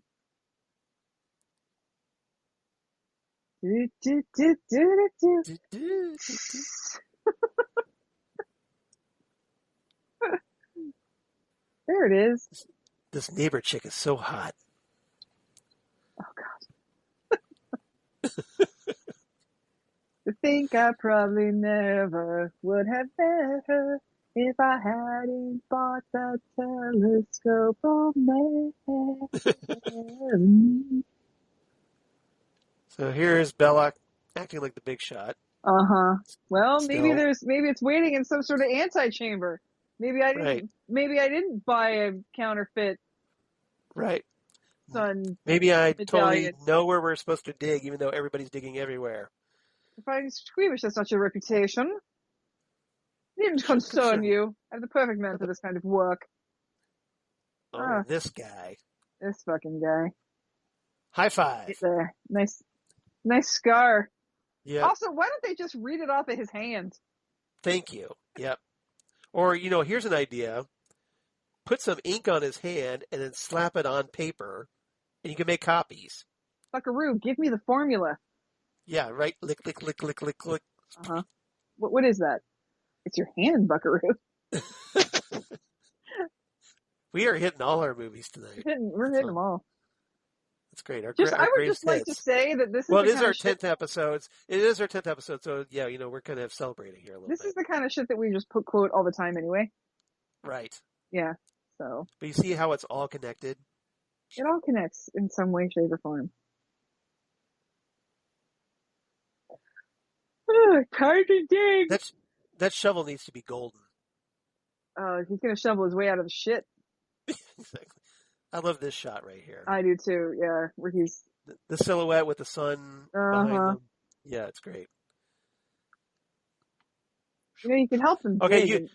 I was gonna say, you guys do all the digging. I'm exhausted, so I'm just gonna stand around and walk around for a while you guys do all the heavy labor. Or maybe he's trying to leave the digging to the professionals. Maybe, but now, it's like... God's getting angry. You can tell by the lightning and the crazy Ghostbusters clouds. Right. We've hit stone. Here we are in the center of Spook Central. She's not my girlfriend. Yeah, that looks normal. Pissing off God. This is not good. Right. Yeah. So let's keep doing this, okay? Perfect. Yeah. I'm sure God won't have a problem with this. You see, Andy? You see? As a team, boys. As a team. This is such bad effects, too. Such bad, green screen effects. Yeah, but it was 1981. Oh, look at... Yep. This could use for a special effects upgrade. Here comes the funk of 40,000 years with that steam coming. Nice. Where grisly ghouls from every tomb are closing in to seal your doom. While you fight to stay alive, your body shiver. But no mere mortal can resist. Sallah, you're such a pussy. Sorry, you need... Why does the floor move? I love that quote. I love that quote so much. Well, maybe because snakes. I hate snakes. Remember they established this at the beginning of the movie? They established this. And in 2 more movies, we will find out why he hates snakes. Yes. So here we have some garter snakes. We have... yeah, there's nothing really particularly poisonous going on right here. Not really, but it looks squeamish. Yeah. Oh, God. Snakes. Fanboys. Why did it have to be fanboys? Why did it have to be fanboys? Asps. Asps. Very dangerous. Very dangerous. You go first. You go first. I love that. It's like... I mean, Sallah does have 8 kids, How do you get the good line there? But he does have 8 kids. I don't blame him for making him go first. No. God, he's got mouths to feed. Durkistan. Durker. You're trying to escape on foot. The desert is 3 weeks in every direction, so please, eat something. Eat something. Well, how about you give me a Jeep and show me where the nearest road is, and Yeah, that'd be we'll great. call it a day. That would be Maybe your nice. shirt. Nom, nom, nom, nom, nom. What is that? No food, no water. Don't What kind of talk with people my are mouth these full. friends of yours? Hey, at least I don't talk with my mouth full. Yeah. Oh, hey, check that out. Oh, nice. Why I'm the going to just fuck pocket. do you have this dress, you pervert? Right? Well, The I just hell- kind of wear that. I wear this on the weekends. The hell is he even doing with that? I would very much like to see you in it. Well, presumably Yeah, she's I not bet the you first. would. The first girl he's tried this on. I'm guessing. I don't know. Yeah, He just keeps it for a very special occasion. He's not particularly smooth, Belloq. No, he's not. Especially for a Frenchman. Uh-huh. Yeah, high heels in the think desert. That's a fucking genius move. Yeah, right.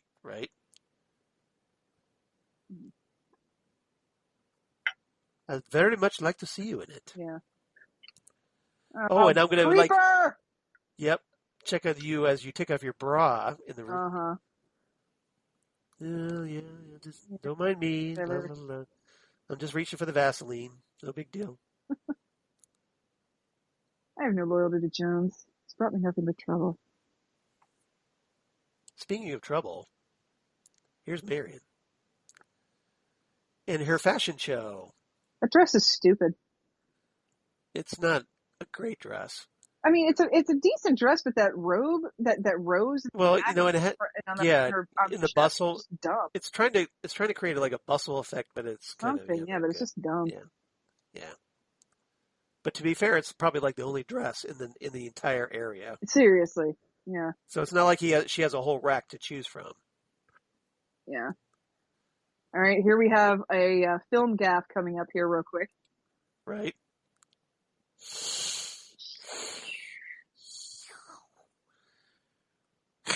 Out. Whoops. Up, reflection in the glass. Yep, a little bit. Yeah, so But that's okay. Yeah, he's separated from that cobra by glass, and you see a quick little reflection in it. It's not that bad though. No, it's not that bad, but yeah, you see it because cobras are really fucking poisonous. Yes. Where's Ricky Tiki Tavi when you need him? And yes, I made another Ricky Tiki Tavi reference. Nice. See, now this is not cool, Indiana Jones. No, it's totally cool. No, it's Roast not. those things. Yes, it is. They're trying to kill him. It's fair. It's self-defense. Well, only that one is just looking at him. I mean, if he doesn't, if he doesn't fuck with them, they're not going to fuck with him. Well, they might fuck with him. This is preventative maintenance. I don't think Anubis is going to be very happy with that. No, Anubis is going to be cool with that because Anubis is the god of death. Well, he's totally down with that. I don't think he's the god of sadistic animal. I mean, he's a freaking dog. Oh yes, let's play a drink. Your... Let's play a drinking game with Marion Ravenwood. I'm sure that'll work. Don't so fast, Marion. Oh, can't even drink my own hooch. Right. I need more beer. I mean, if they're going to drink, I should be able to drink. I'm drinking. Yeah. Now, somewhere here... I'm on my second beer, so... Well, I just finished my second beer, so I win. Okay. Yes, you do. As always. Somewhere on one of these polls, Charles... Okay. Is R2-D2 and C-3PO. Yes. Little in-jokes. Yes. Oh, I see them. They're right there. They're right... Yep. They're about to go off screen. Yep. On the right. They just went off screen on the right. Yep. Those hieroglyphics. Yep. Yes. Yeah. C-3PO and R2-D2 off to the side. There they are. Yeah. I will say that might be the one thing that would make it worth getting this in like 4K restoration. Yeah. To be able to see R2 and 3PO really well. It does look pretty good on the Blu-ray, I might add. So. Yeah, the DVD is not too shabby either. I will say that. Especially if they do a remaster. Yeah, exactly. Oh, the Ark of the Covenant. Are you sure? Oh my God, it totally reeks in there. Yeah. Oh, Marion's pretending to be drunk. Yep. Whoops. I, I'm on the other hand, hammered. am not pretending at all. No. All right, No, so now I grew up with this. It's my it's family label. my family label. I just finished Urban Artifacts Harrow, their traditional ghost, and now I have their Spyglass, There you go. which is the lemon lime tart, which I'm very excited for. I have another bottle here, Chateau Picard. Chateau Picard. It just tastes like Earl Grey tea. Knife fight. I love him just laughing at her. He's laughing. She's laughing too. Yeah. Well, Well, I gotta be going now. So, all right, you go ahead and do that. I like you, René, very much. Very much. Perhaps we'll meet someday under better circumstances. He's like, yeah, I know something you don't know. Yeah, we meet again, Fräulein. Fräulein. You Americans, you're all just the same. Americans, all alike. Well, this time, Always overdressing for the wrong John occasions. Wayne doesn't ride off into the sunset with Grace Kelly. Right. It's scary. Hans, Booby, I'm your white knight. Yeah. Now this is great. This is a great gag. This is a great gag. So you think, okay, he's going to turn this into like something menacing, like nunchucks or something to whip her, and oh, it's a coat hanger. It's a coat hanger. Yeah. Wah, wah. And they're both like freaked out by it. Right. Because, he might be on the side of the Nazis, but he still does want to get her into bed pretty badly. Right. So, what shall we talk about? God, he's so creepy. Right. Yeah, he is.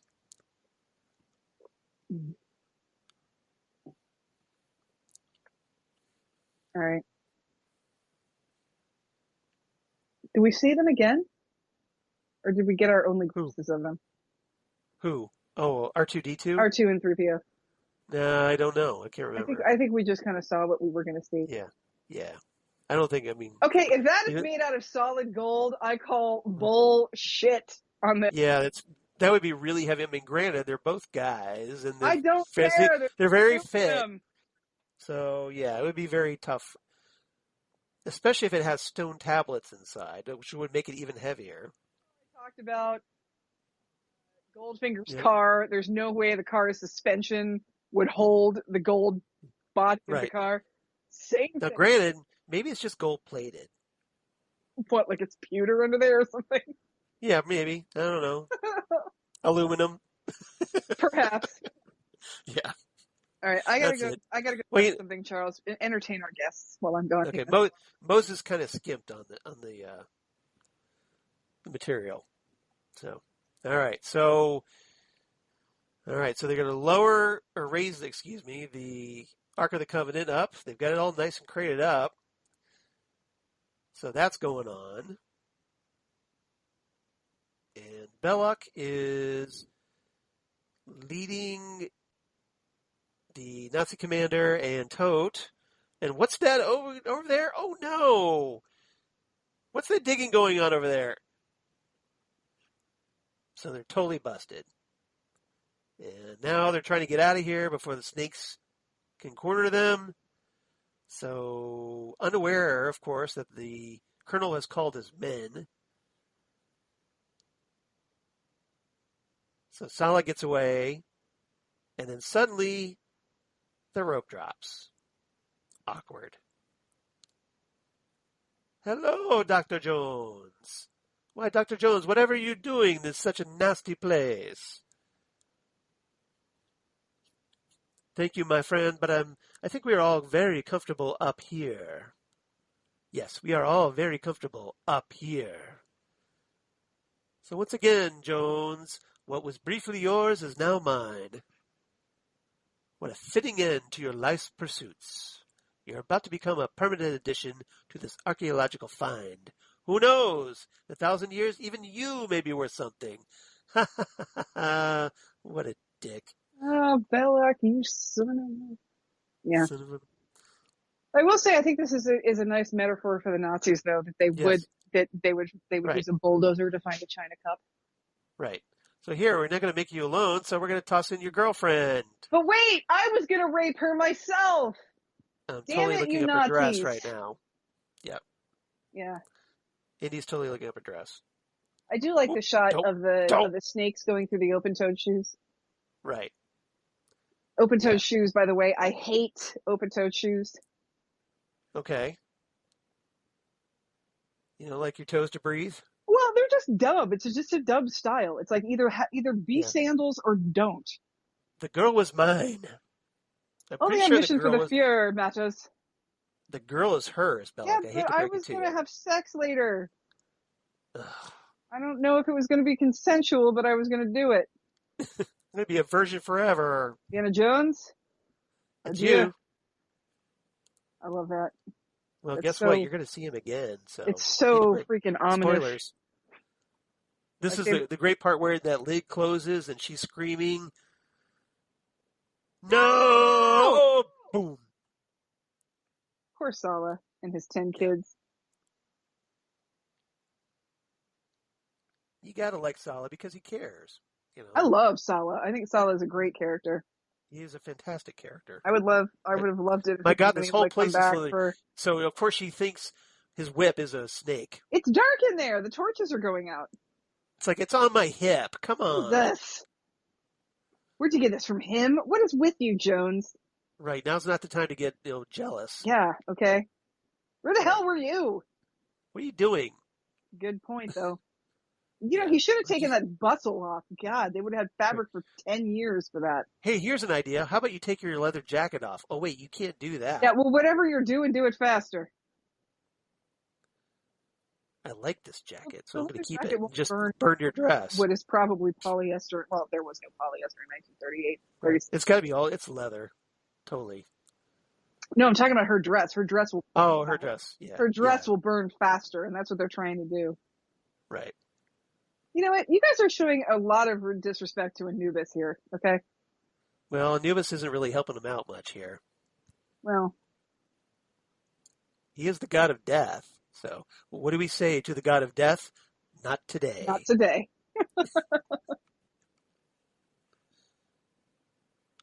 What is that from? Why do I not know what that's from? Game of Thrones. That's right. Yes, not today. That's Silvio Patel, I believe, or whatever his name is. Flamel or something like that. Yeah. It was Arya's sword fencing teacher. Her sword teacher. Her fencing instructor, yeah. Yeah. The torch is going out. If the torches are going out, where the fuck? Doesn't hit the wall like I wanted it to, but it works. I'm such a great archaeologist that I destroy priceless artifacts very easily. Uh-huh. Yeah. Well, as they say on The Simpsons. Yeah. You know why this wall smashes so easily? Why? Slave labor. You get what you pay for. Oh my God, that's awesome. This is a great moment. A little jump scare for everybody. Yeah, a little jump scare. Dead guy. More dead guys. Dead guy. Surrounded by dead guys. Dead guys. Dead guys everywhere. You. And oh my God, there's a snake coming out of that guy's mouth, even though I just saw him earlier and it wasn't coming out of his mouth. All dead guys look the same. There was light at the end of the tunnel. From what? Yeah. I can move this totally easily. Ugh. I've been working out. Don't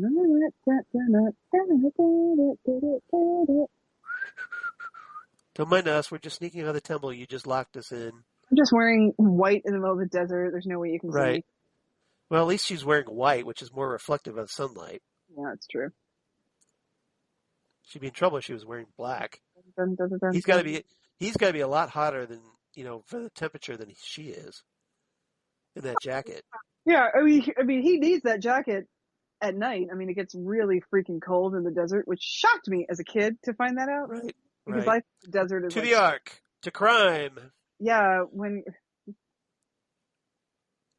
we're far away from this place, I will celebrate with you. But right now, Ba, ba, ba, ba, ba, ba.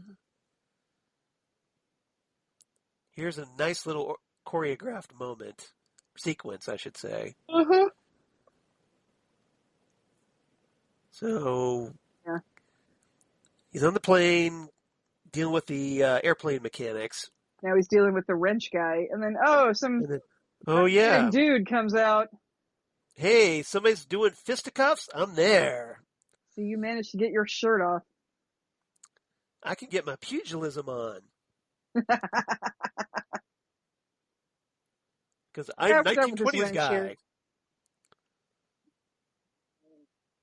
Yeah, this guy. Yep. I've been working out. You know his name's like Bruno or something.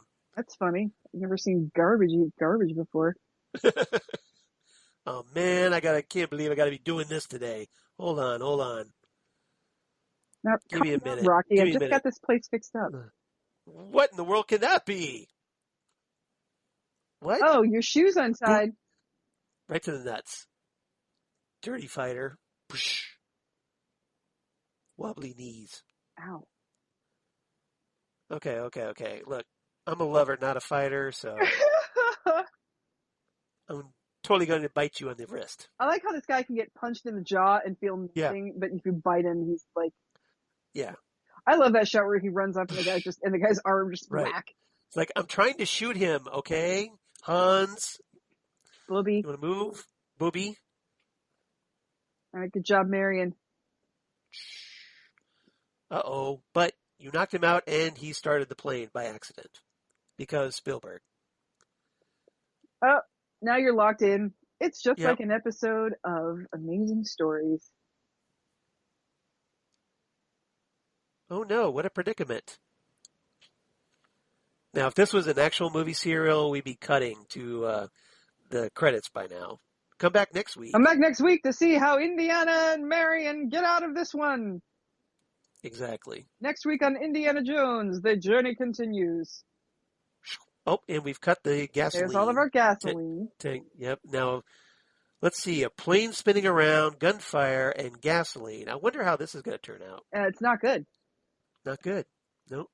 But it gets even worse for this guy. Right. So you got to keep your eye on kind of keep it in your head where everything's at right now.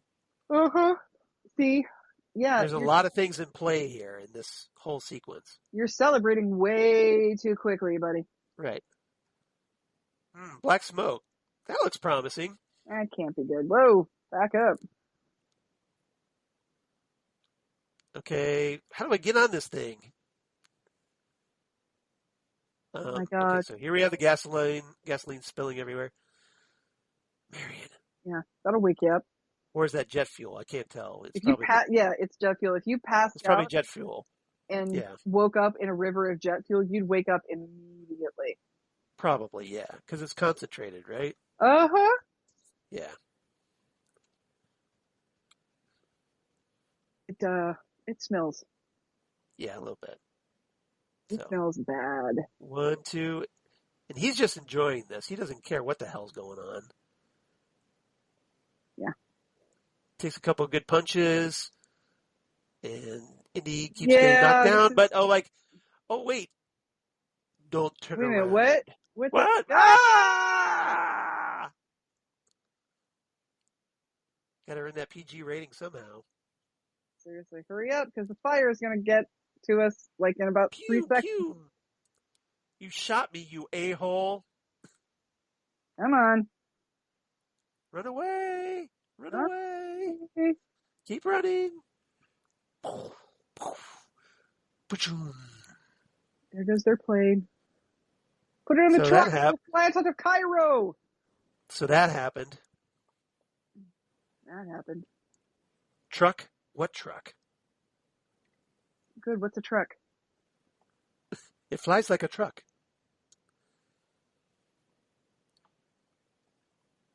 Jones. Why I oughta. Oh my God! I I'm so love this. glad you're not Holy dead. smoke, my friends! I'm so pleased you're not dead. If you still want a truck, is being loaded Being on a loaded truck onto a for truck to Cairo. Cairo. Truck? What What truck? truck? Bum, bum, bum, bum, bum, bum, bum, bum, bum. Now, Yeah. I have said before that I feel like stunts in movies should probably get an Oscar at some point. Yeah. This stunt is one of the greatest stunts I've ever seen. Well, the sequence, yeah, the whole truck The sequence truck coming up, Yeah. yeah, it's legendary. It's Mm-hmm. become iconic. Yeah. And it's really worth watching, like all the documentaries on the Blu-ray or the DVD, Yeah. where you can see how it was made. I actually saw a documentary on how they did that stunt before I saw this movie. Really? Yeah. There's something Okay. on HBO one time. I was little when this came out. I was 5 when this movie Yeah. came out. Right. And I didn't see it till I was 8. So. It was years before I actually got to see this in the theater because Yeah, years. I was having a very bad summer of 1981 and was not able to see this movie when it came out in the theaters, even though I really wanted to. What was wrong with 12-year-old Charles? That's time for another or story for another time. For another time. Oh, okay. Because Charles has secrets. Charles is filled with secrets. Did your arms bend back? Is that what happened? Sometimes my arms bend back. Yes. And where I'm from, the birds sing a pretty song. And there's always music in the air. There's always music in the air. This is great. Now, this right here is where the sequence starts. Mm-hmm. And it's fabulous. Yeah. Running down racing the horse down the cliffside there. So we have on a horseback trying to chase down a truck, being fired at by Nazis in a Jeep. And all the guys in the truck are like, dude! Right. So he jumps from the horse to the truck, Mm-hmm.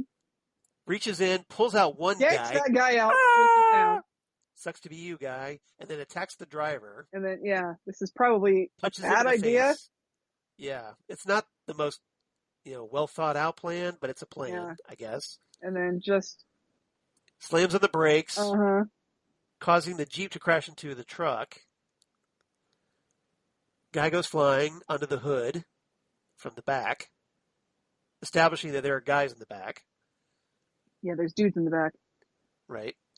That's gonna. Let's just run these guys down. Yeah, that's no fun. Ah, hi, the how hell? you doing? Pretty funny, right? Smack. There is. Ah, See ya. there's the driver. My truck now. Vroom. So let's ramming speed. There we go. Runs him off the road. Do you have to run over everybody's stuff here? Well, people live here, you guys. That's like literally their irrigation system. Okay. Yeah. You trashed it. You just totally screwed up their water supply. Right. Nice job, assholes. Yeah. Like things were great until you guys showed up. Yeah, seriously. Sometimes I forget what happens to white people in these movies. What? I'm realizing this is not the one where they fall off the cliff. That's the other movie. Yeah, exactly. You're gonna confuse your Nazi movies. Yeah, I got my Nazis and cars confused. Right. So Belloq seems concerned here. Understandable. Yeah, Belloq's a little bit worried. So okay, we're gonna try to shoot Indiana Jones, but he's knocked the Jeep over the cliff. I'm guessing that's what you were thinking of. No, I was thinking of that other guy that falls off the cliff and that you see him fall, you see his face go down. Oh, yeah. That older guy? Yeah. Oh, you mean in Last Crusade? Last Crusade, yeah. When the tank goes over the side of the cliff. Mm-hmm. Yeah. That was Last Crusade. Yeah. Ew. I get them mixed up sometimes.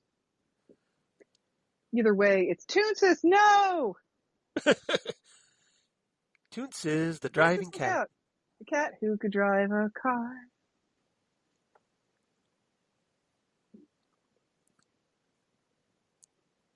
How about a little tree? I mean, he's enjoying himself. You gotta respect a guy who enjoys his Oh work. yeah, you totally do. Yeah. We still And haven't even gotten to the best. We still haven't even gotten to the best part of the. You winged him in the shoulder. Part of the sequence yet. Right. So guy's hanging on by the door now. Yeah. His legs are dragging under the truck. This is not going to end well for this poor guy. Nope. Dragging the rocks. Yeah, and there he goes. Well, at least he didn't go over a cliff. He didn't go over a cliff, and maybe the truck didn't run over him. Okay, so he tried. Now I guess it's my turn. We could have all ganged up on him together, but hey, so much for that plan. I like how nobody. My hat. My hat. What am I going to do? I like how nobody stops and tries to block him in or anything. Yeah. Okay, well, I guess I'll just climb down through the driver's side. That's pretty good. That was pretty good move. And, oh, hey, he's wounded. Punch in the shoulder. Punch him right in the wounds. Yep, punch in the arm. arm. Just right through the windshields. Oh, Mercedes. Very nice. Yep.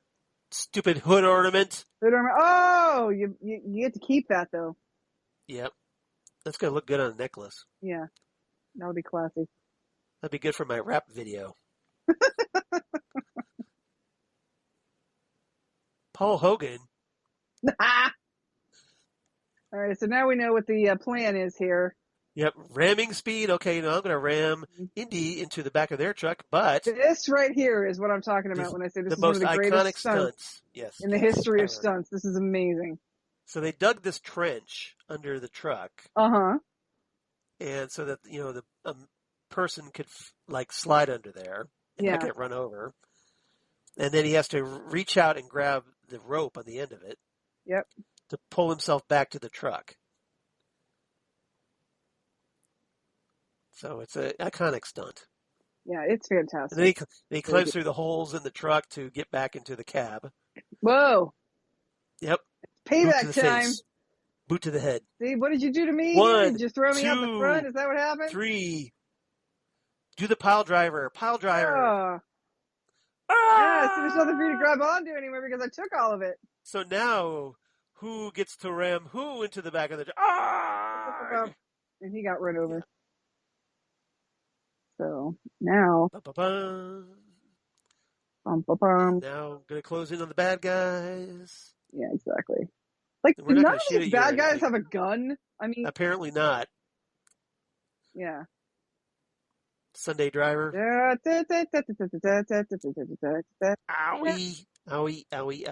My arm. But he's got the Ark. And the Ark is haunted. Yep. Shitheads. Scheißkopfs.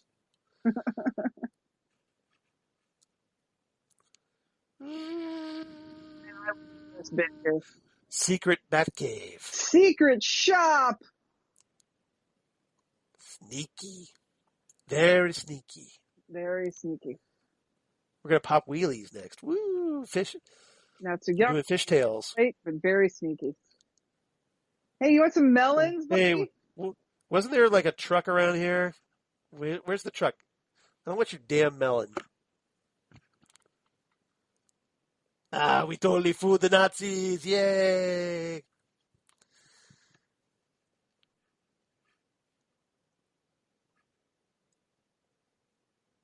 Please get her some new clothes. Right. Well, he could probably use some too. He's probably been wearing the same clothes for a week. Yeah. Katanga. Kingsley Shacklebolt, everybody. Katanga is chewing tobacco and smoking. Well, smoke them if you got them. You gotta admire the commitment. Mm-hmm. Your appearance is exactly the way I imagined. Oh, you totally burned him. Oh, excellent burn. Excellent burn.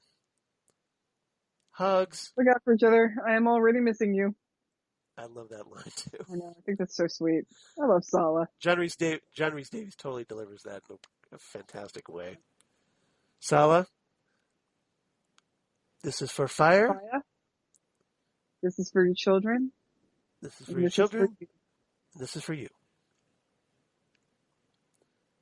Hey, I got 3 kisses. Back in the day when a woman kissing a man was all that was needed. It was just such crap. I'm totally aroused right now. I'm totally aroused right now. I'm going to go have an 11th child. A British star is a soaring soul, as free as a mountain bird. His energetic fist should be ready to... And then we cut off. He just kisses everybody. Yeah. Yeah, so... And then he runs into Patrick Stewart singing the exact same song. Oh my God, how much would I love that? Or Data, excuse me. Yeah, Brent Spiner, because he did You that get in that Insurrection. from him. Who him? Yeah. Katanga. I get the feeling I'm not the first one to travel with these pirates. Hey now. Yeah? It's lovely. Yeah. It's all silky smooth. Oh, but this mirror's dirty. Does this look bad? Yeah! Did you say something? I can't tell you because my jaw is broken. Ow. Ow. I don't need any help. Oh, you know you do. This is like me after my second COVID vaccine shot. You're not the man I knew 10 years ago. It's not the years. It's not the years, honey. It's the mileage. The mileage. I totally identify with that line. The greatest line. So perfect. Yeah. Ow! Any guy over 40 totally identifies with this, by the way. Just leave me alone. Go away. Yes, it hurts. Ow! You big baby. God damn it, Indy, where doesn't it hurt? Here. It's Okay. probably not true. Elbow kiss. And Indy's like, oh, I see what you're getting Here. at. Here. There goes the hat.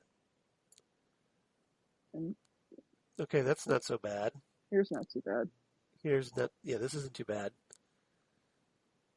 You want me to, like, make out with your eyeball? Yeah, there we go. Here. Here.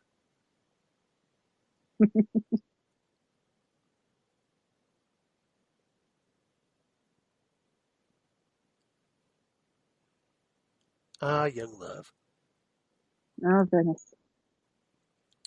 Sleepy time. Oh, yeah. And I'm spent. Jones. Business hours are up. We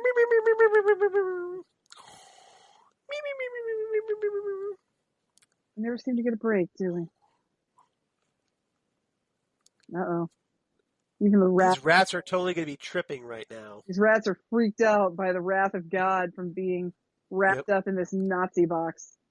Dude, I'm totally stoned right now, you guys. See, God does not like the Nazis. And nope. Right here is your proof. So much so he just burns their symbol. Burns it, yeah. Yep. Not really down with... God is not down with Nazis, everybody. Stopped. I'm going to go check. Go figure. Huh. Well, something worked out for them. So So I'll just wait here then, shall I? Okay. We have most important friends. Holy shit. U-boat. The U-boat. Go, my friend, go.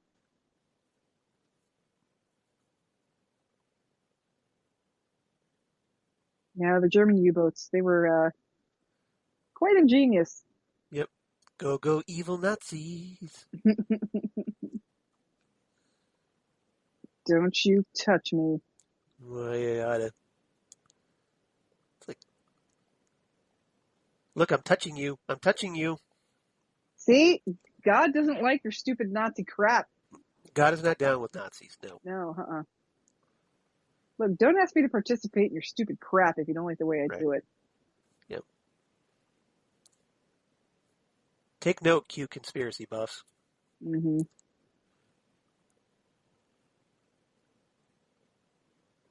Peekaboo! I see you.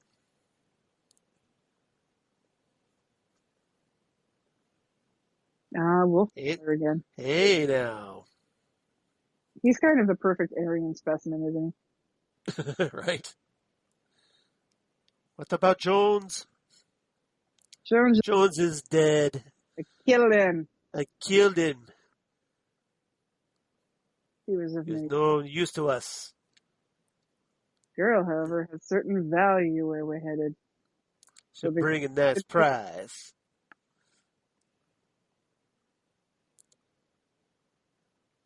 If it's your goal, go in peace with it, but leave us the girl.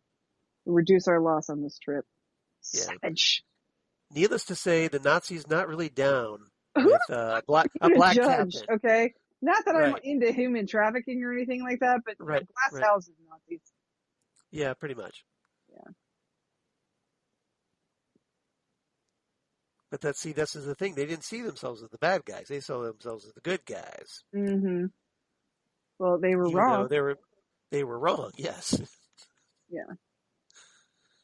They may need to reevaluate that assessment. Mm-hmm. I think if you were ever going to get me on a U-boat, Charles, you'd have to murder me first. Too claustrophobic? Oh my God. Yeah. Yeah. I looked over. I just found him. Lori has claustrophobia issues too. Yeah. Ugh.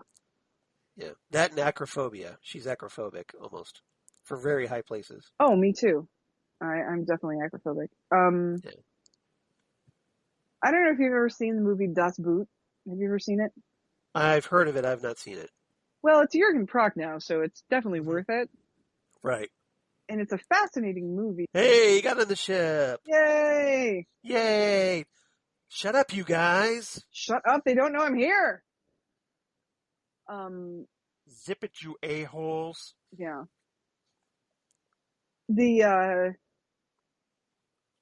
fascinating thing about Das Boot is that you watch this movie for like 4 hours.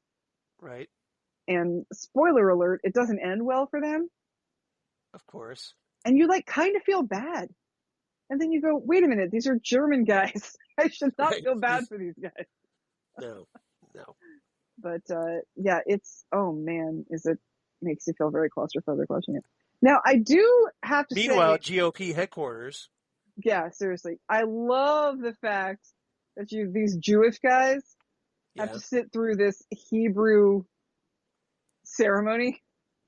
Well, that's part of the gag, right? These Nazi guys have to listen through this Jewish ceremony. I love it. I love it. That is the gag, right? You know, even that's the best part. They even bring this up because mm-hmm. I think I'm uncomfortable with this. The colonel's ceremony. He's like, I'm not really feeling this. Yeah, well, and Belloq's just like, trust me on this, okay? Yeah, well, fucking deal with it, okay? Yeah, right. Like, do you want to talk to God? Okay, this is how you talk to God. Yeah, exactly.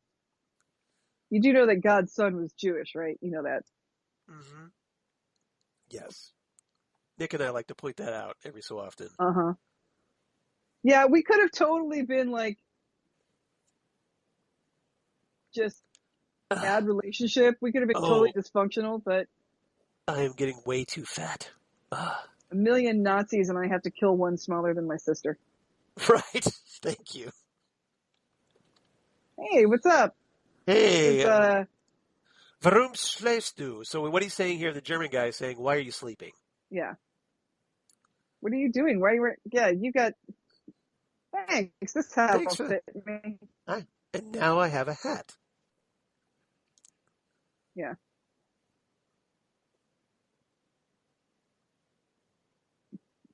I love this, monsieur. So nobody is concerned about the scorch mark. Nobody is concerned about the scorch marks on the side of the box. Yeah. Are you sure it's necessary? Yeah. Yeah. Would you be more comfortable opening the Ark in Berlin in front of your Führer and knowing only then if it is the one true Ark? Yeah. Whether or not you've completed your mission. Right. True Ark? Yeah. So, yep. A little smug there. Yeah, don't mind me. I'm the only guy here that's not shaven and doesn't have a shirt. I wonder if Hitler was like, hey, where's that Ark I sent those guys to go get? Hey, Janice, what happened to the, or probably more like Helga, what happened to those guys? Guys been gone for like 5 months. What the hell? Call those guys. I need to know. I need a status update. I don't know. What are you talking about? Well, just go there. I don't know. Yep. We're marching. We're marching. We're marching.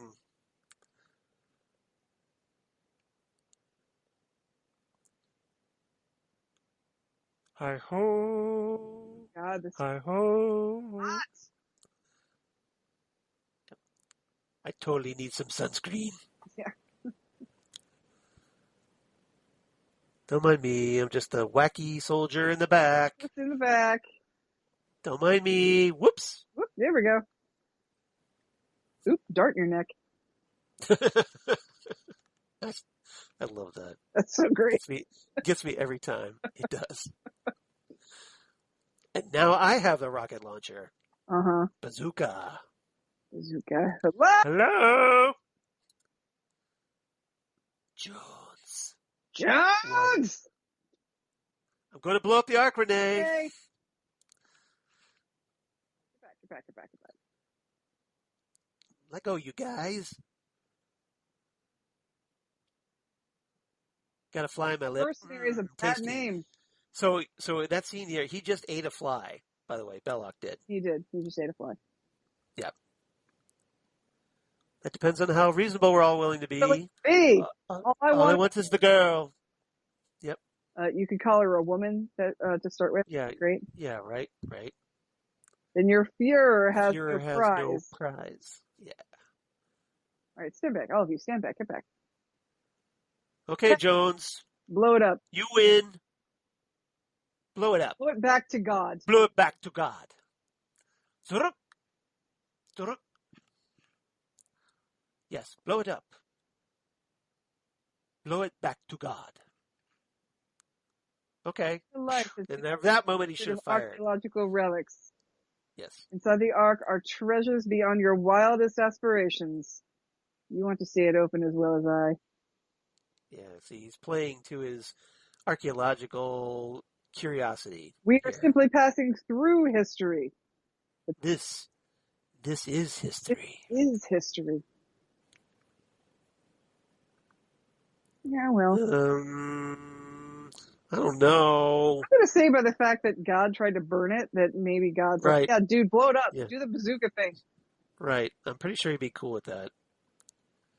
Oh, Indiana Jones and your archaeological Oh, shucks. convictions. Fade out. All right, here we go. It's time to go to the Prudential Rock. And now it's dark. Now it's dark. God's going to get mad again, too. Yep. Okay, so we've got our movie cameras lined up because we got to show Hitler what we're doing, right? Also, this is like a total, like, douche move. You know, Right. talk about appropriation of culture Yeah, a little bit. with his, you know, We have a French guy trying to be a Hebrew priest, Uh-huh. rabbi or something. Yeah. Yeah, slightly. Yeah, it's Cultural appropriation. who the hell does he think he is? Even though back in the 1930s, they didn't even know what the hell that Maybe meant. that was, yeah. Yeah, so they're cool with that. What the? It's just filled with dirty magazines. What's up with that? And all we found is porno. And all it is a big pile of sand. This is. Ba, ba, ba, ba. Oh, yeah, where's the thing? Come on, you. That's all right. And I love what's his name is just laughing. He's like, ha ha.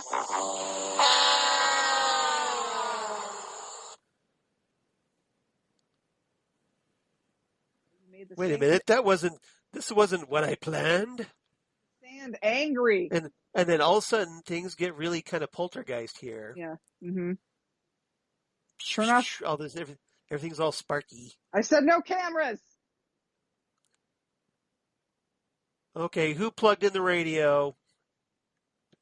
One too many here. Blew a fuse. He's wearing Thanos' glove on his chest there. Yeah. He's got the Infinity Gauntlet. See, you made the sand angry. Sand's all mad now.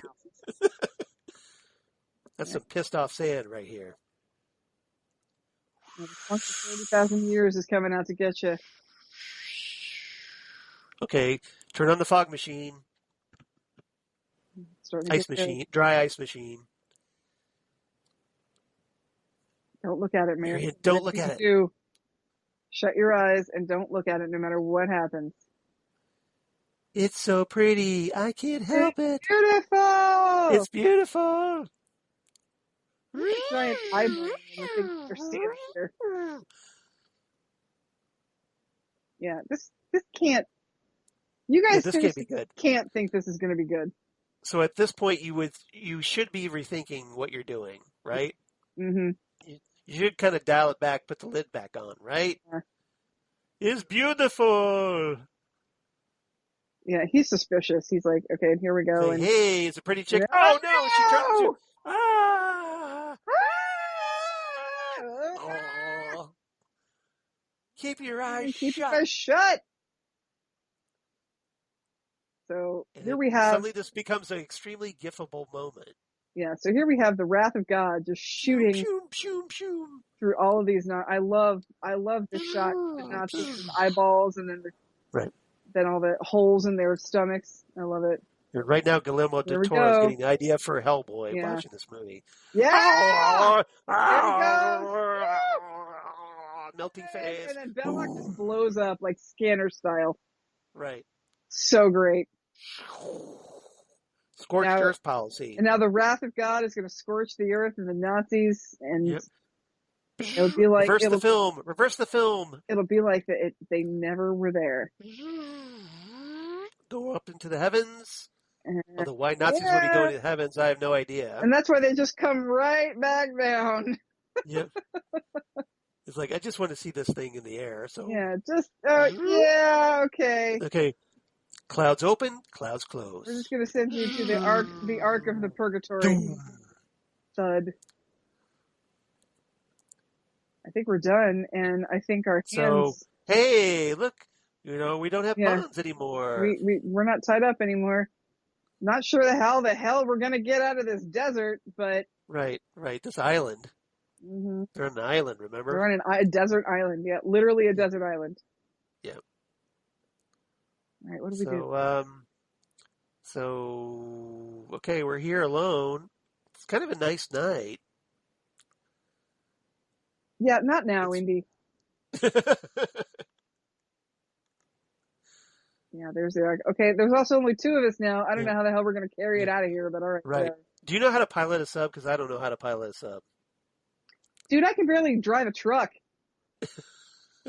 Yeah, the money is fine. It's just the situation is totally unacceptable. Well, gentlemen, that about wraps it up. Yeah, tell me this is not a government operation. Yeah. I thought we'd settled that. The ark is somewhere very safe. From whom? It's a source of unspeakable power, and it has to be researched by me, because I'm Marcus Brody, damn it. It will be, assure you, Dr. Brody, Dr. Jones. We have top men working on it right now. Who? Top men. Yeah, fuck you, Perkins. Yeah, so if you're wondering where we get that from, that's where we get that from. Bureaucratic fools. Bureaucratic fools. They don't know what they've got there. Well, I know what I've got here. Come on, buy a drink? Big Karen Allen smile. Yep. She has the best smile. A drink? Because, I'm an alcoholic. That's a great smile. Right. She has the best smile. Yeah. Karen Allen is a top-notch smile. I love how he puts his arm out like that. I think it's Yep. Very gentlemanly. It's actually a very nice suit he's wearing. And here, this is what the U.S. government considers top men. Yes. So we're going to slap a new label on it that hopefully God won't burn off. And we're sticking it in a warehouse, which we later find out to be Area 51. Dun, dun, dun. Dun, dun, dun. Yeah, what the heck? We see so all of these don't worry. The Ark of the Covenant will return in Indiana Jones and the Kingdom of the Crystal Skull. That's right. It will, in fact, play.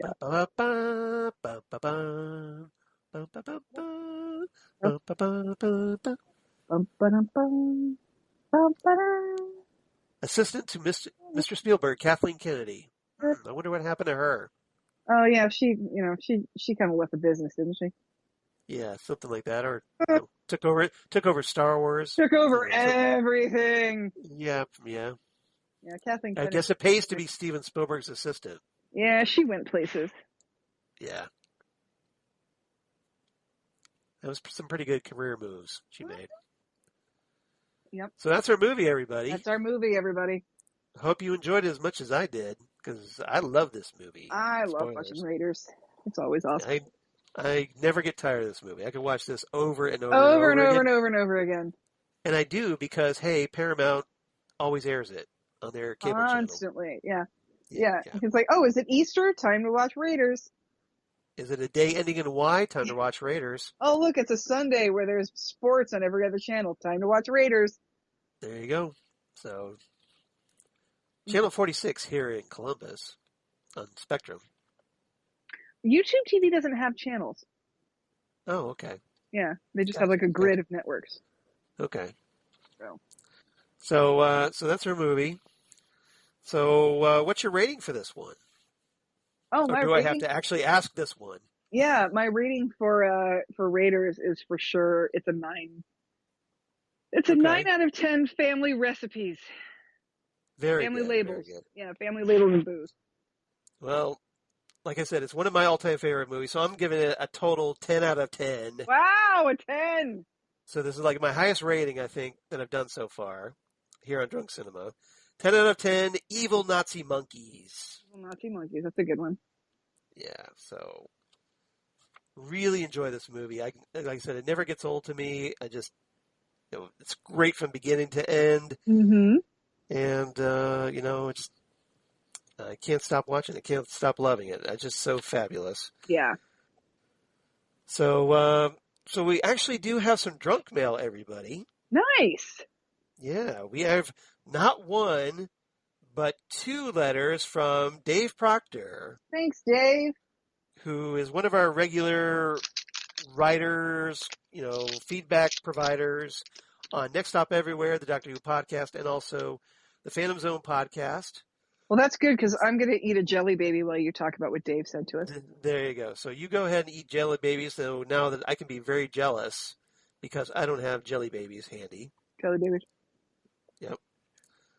Are they real warm and soft? Have they been in your pocket? They've not been in my pocket. No, they've just been on a shelf. Okay. So Dave writes in first about Kung Pao Enter the Fist. Okay. Is he scared of the tongue too? Which was the last movie that we saw here at Drunk Cinema that we talked about in episode 9. He writes a very short email. He says, Hello in the world of iconic movies and adult beverages. That's us. Hello, Dave. I was finally able to complete my watch-along of this movie. I was unaware that anyone liked this movie but me. Oh, fantastic. I love it. Well, it's kind of a cult classic a little bit. I think a lot of people seem to like it. I enjoy the narration as well. I have seen this movie a few times, but never noticed the Titanic in the waterfall. That was my favorite part. I'm glad we put it out to you. There you go. So, see? Because that is for sure my favorite part. This is why you listen to us on Drunk Cinema, so that, we can point things out like that, right? Mm-hmm. Mm-hmm. Thanks for the entertainment gold! ! Be well. Thank you for listening, Dave. Dave Proctor. So Dave writes in and about that, and then he also writes in about Buckaroo Banzai. Oh, Dave is after my heart. Right. So he just slipped this one in under the wire as right before, like literally seconds before we started recording. Nice. So as Zan crumbles up her noisy wrapper. I'm sorry, I don't want all the jelly babies. I just wanted a couple. All right.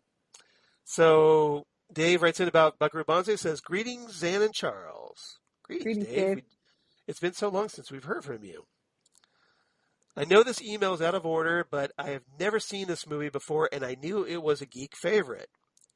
I enjoyed it and your commentary very much. I'm glad you liked it. I'm glad you liked it. Yeah, so am I. I finally got the chance to go back and watch it. thanks for suggesting it. Good. There are a lot of heavy hitters in this. I'm going to try and hit the ones I missed, and perhaps even catch up. Looking forward to your future endeavors. Health and prosperity to everyone. A spin on Live Long and Prosper. Live long and prosper. Yep. There you go. Thanks, David K. Proctor. Well, thank you for listening, Dave. Yeah, thank you, Dave. And Dave was kind enough to recently join me to talk Carnival Monsters, the That's John right. Pertwee episode on Doctor Who that we talked about on Next Stop Everywhere here a couple weeks ago. So hope everybody checks that out. Support Dave because, hey, he's supporting us here in Drunk Cinema. Mm-hmm. And really appreciate you writing in, Dave. That was a very nice surprise to get both 2 emails from you today. That is very nice.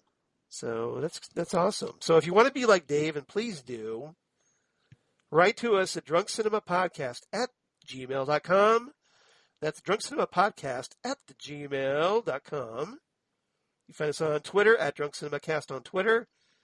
And on Facebook, at least when, Zan isn't in Facebook jail, Mm-hmm. at Drunk Cinema on Facebook. We'd definitely love it if you liked and follow us there. And then also, kind of, if you would, please let everybody know that we're out there and they can be part of the fun too. So if you enjoy what we do here. So I'm sure, hopefully, Zan will back me up on that. I enjoy what we do here. Well, and hopefully we want other people to enjoy that too, right? We do. Yeah, totally. See, just like Dave, because Dave watched listened to what we did and enjoyed the movies a little bit more because. So Dave found that there's like-minded people in the world, and he found a new movie that he really liked. So it's a win-win for Dave right there. Right. Nothing wrong with that, right? Nope. Yep. So yeah, check us out and let everybody know we're out here because, hey, we obviously like to keep growing the podcast. Mm-hmm.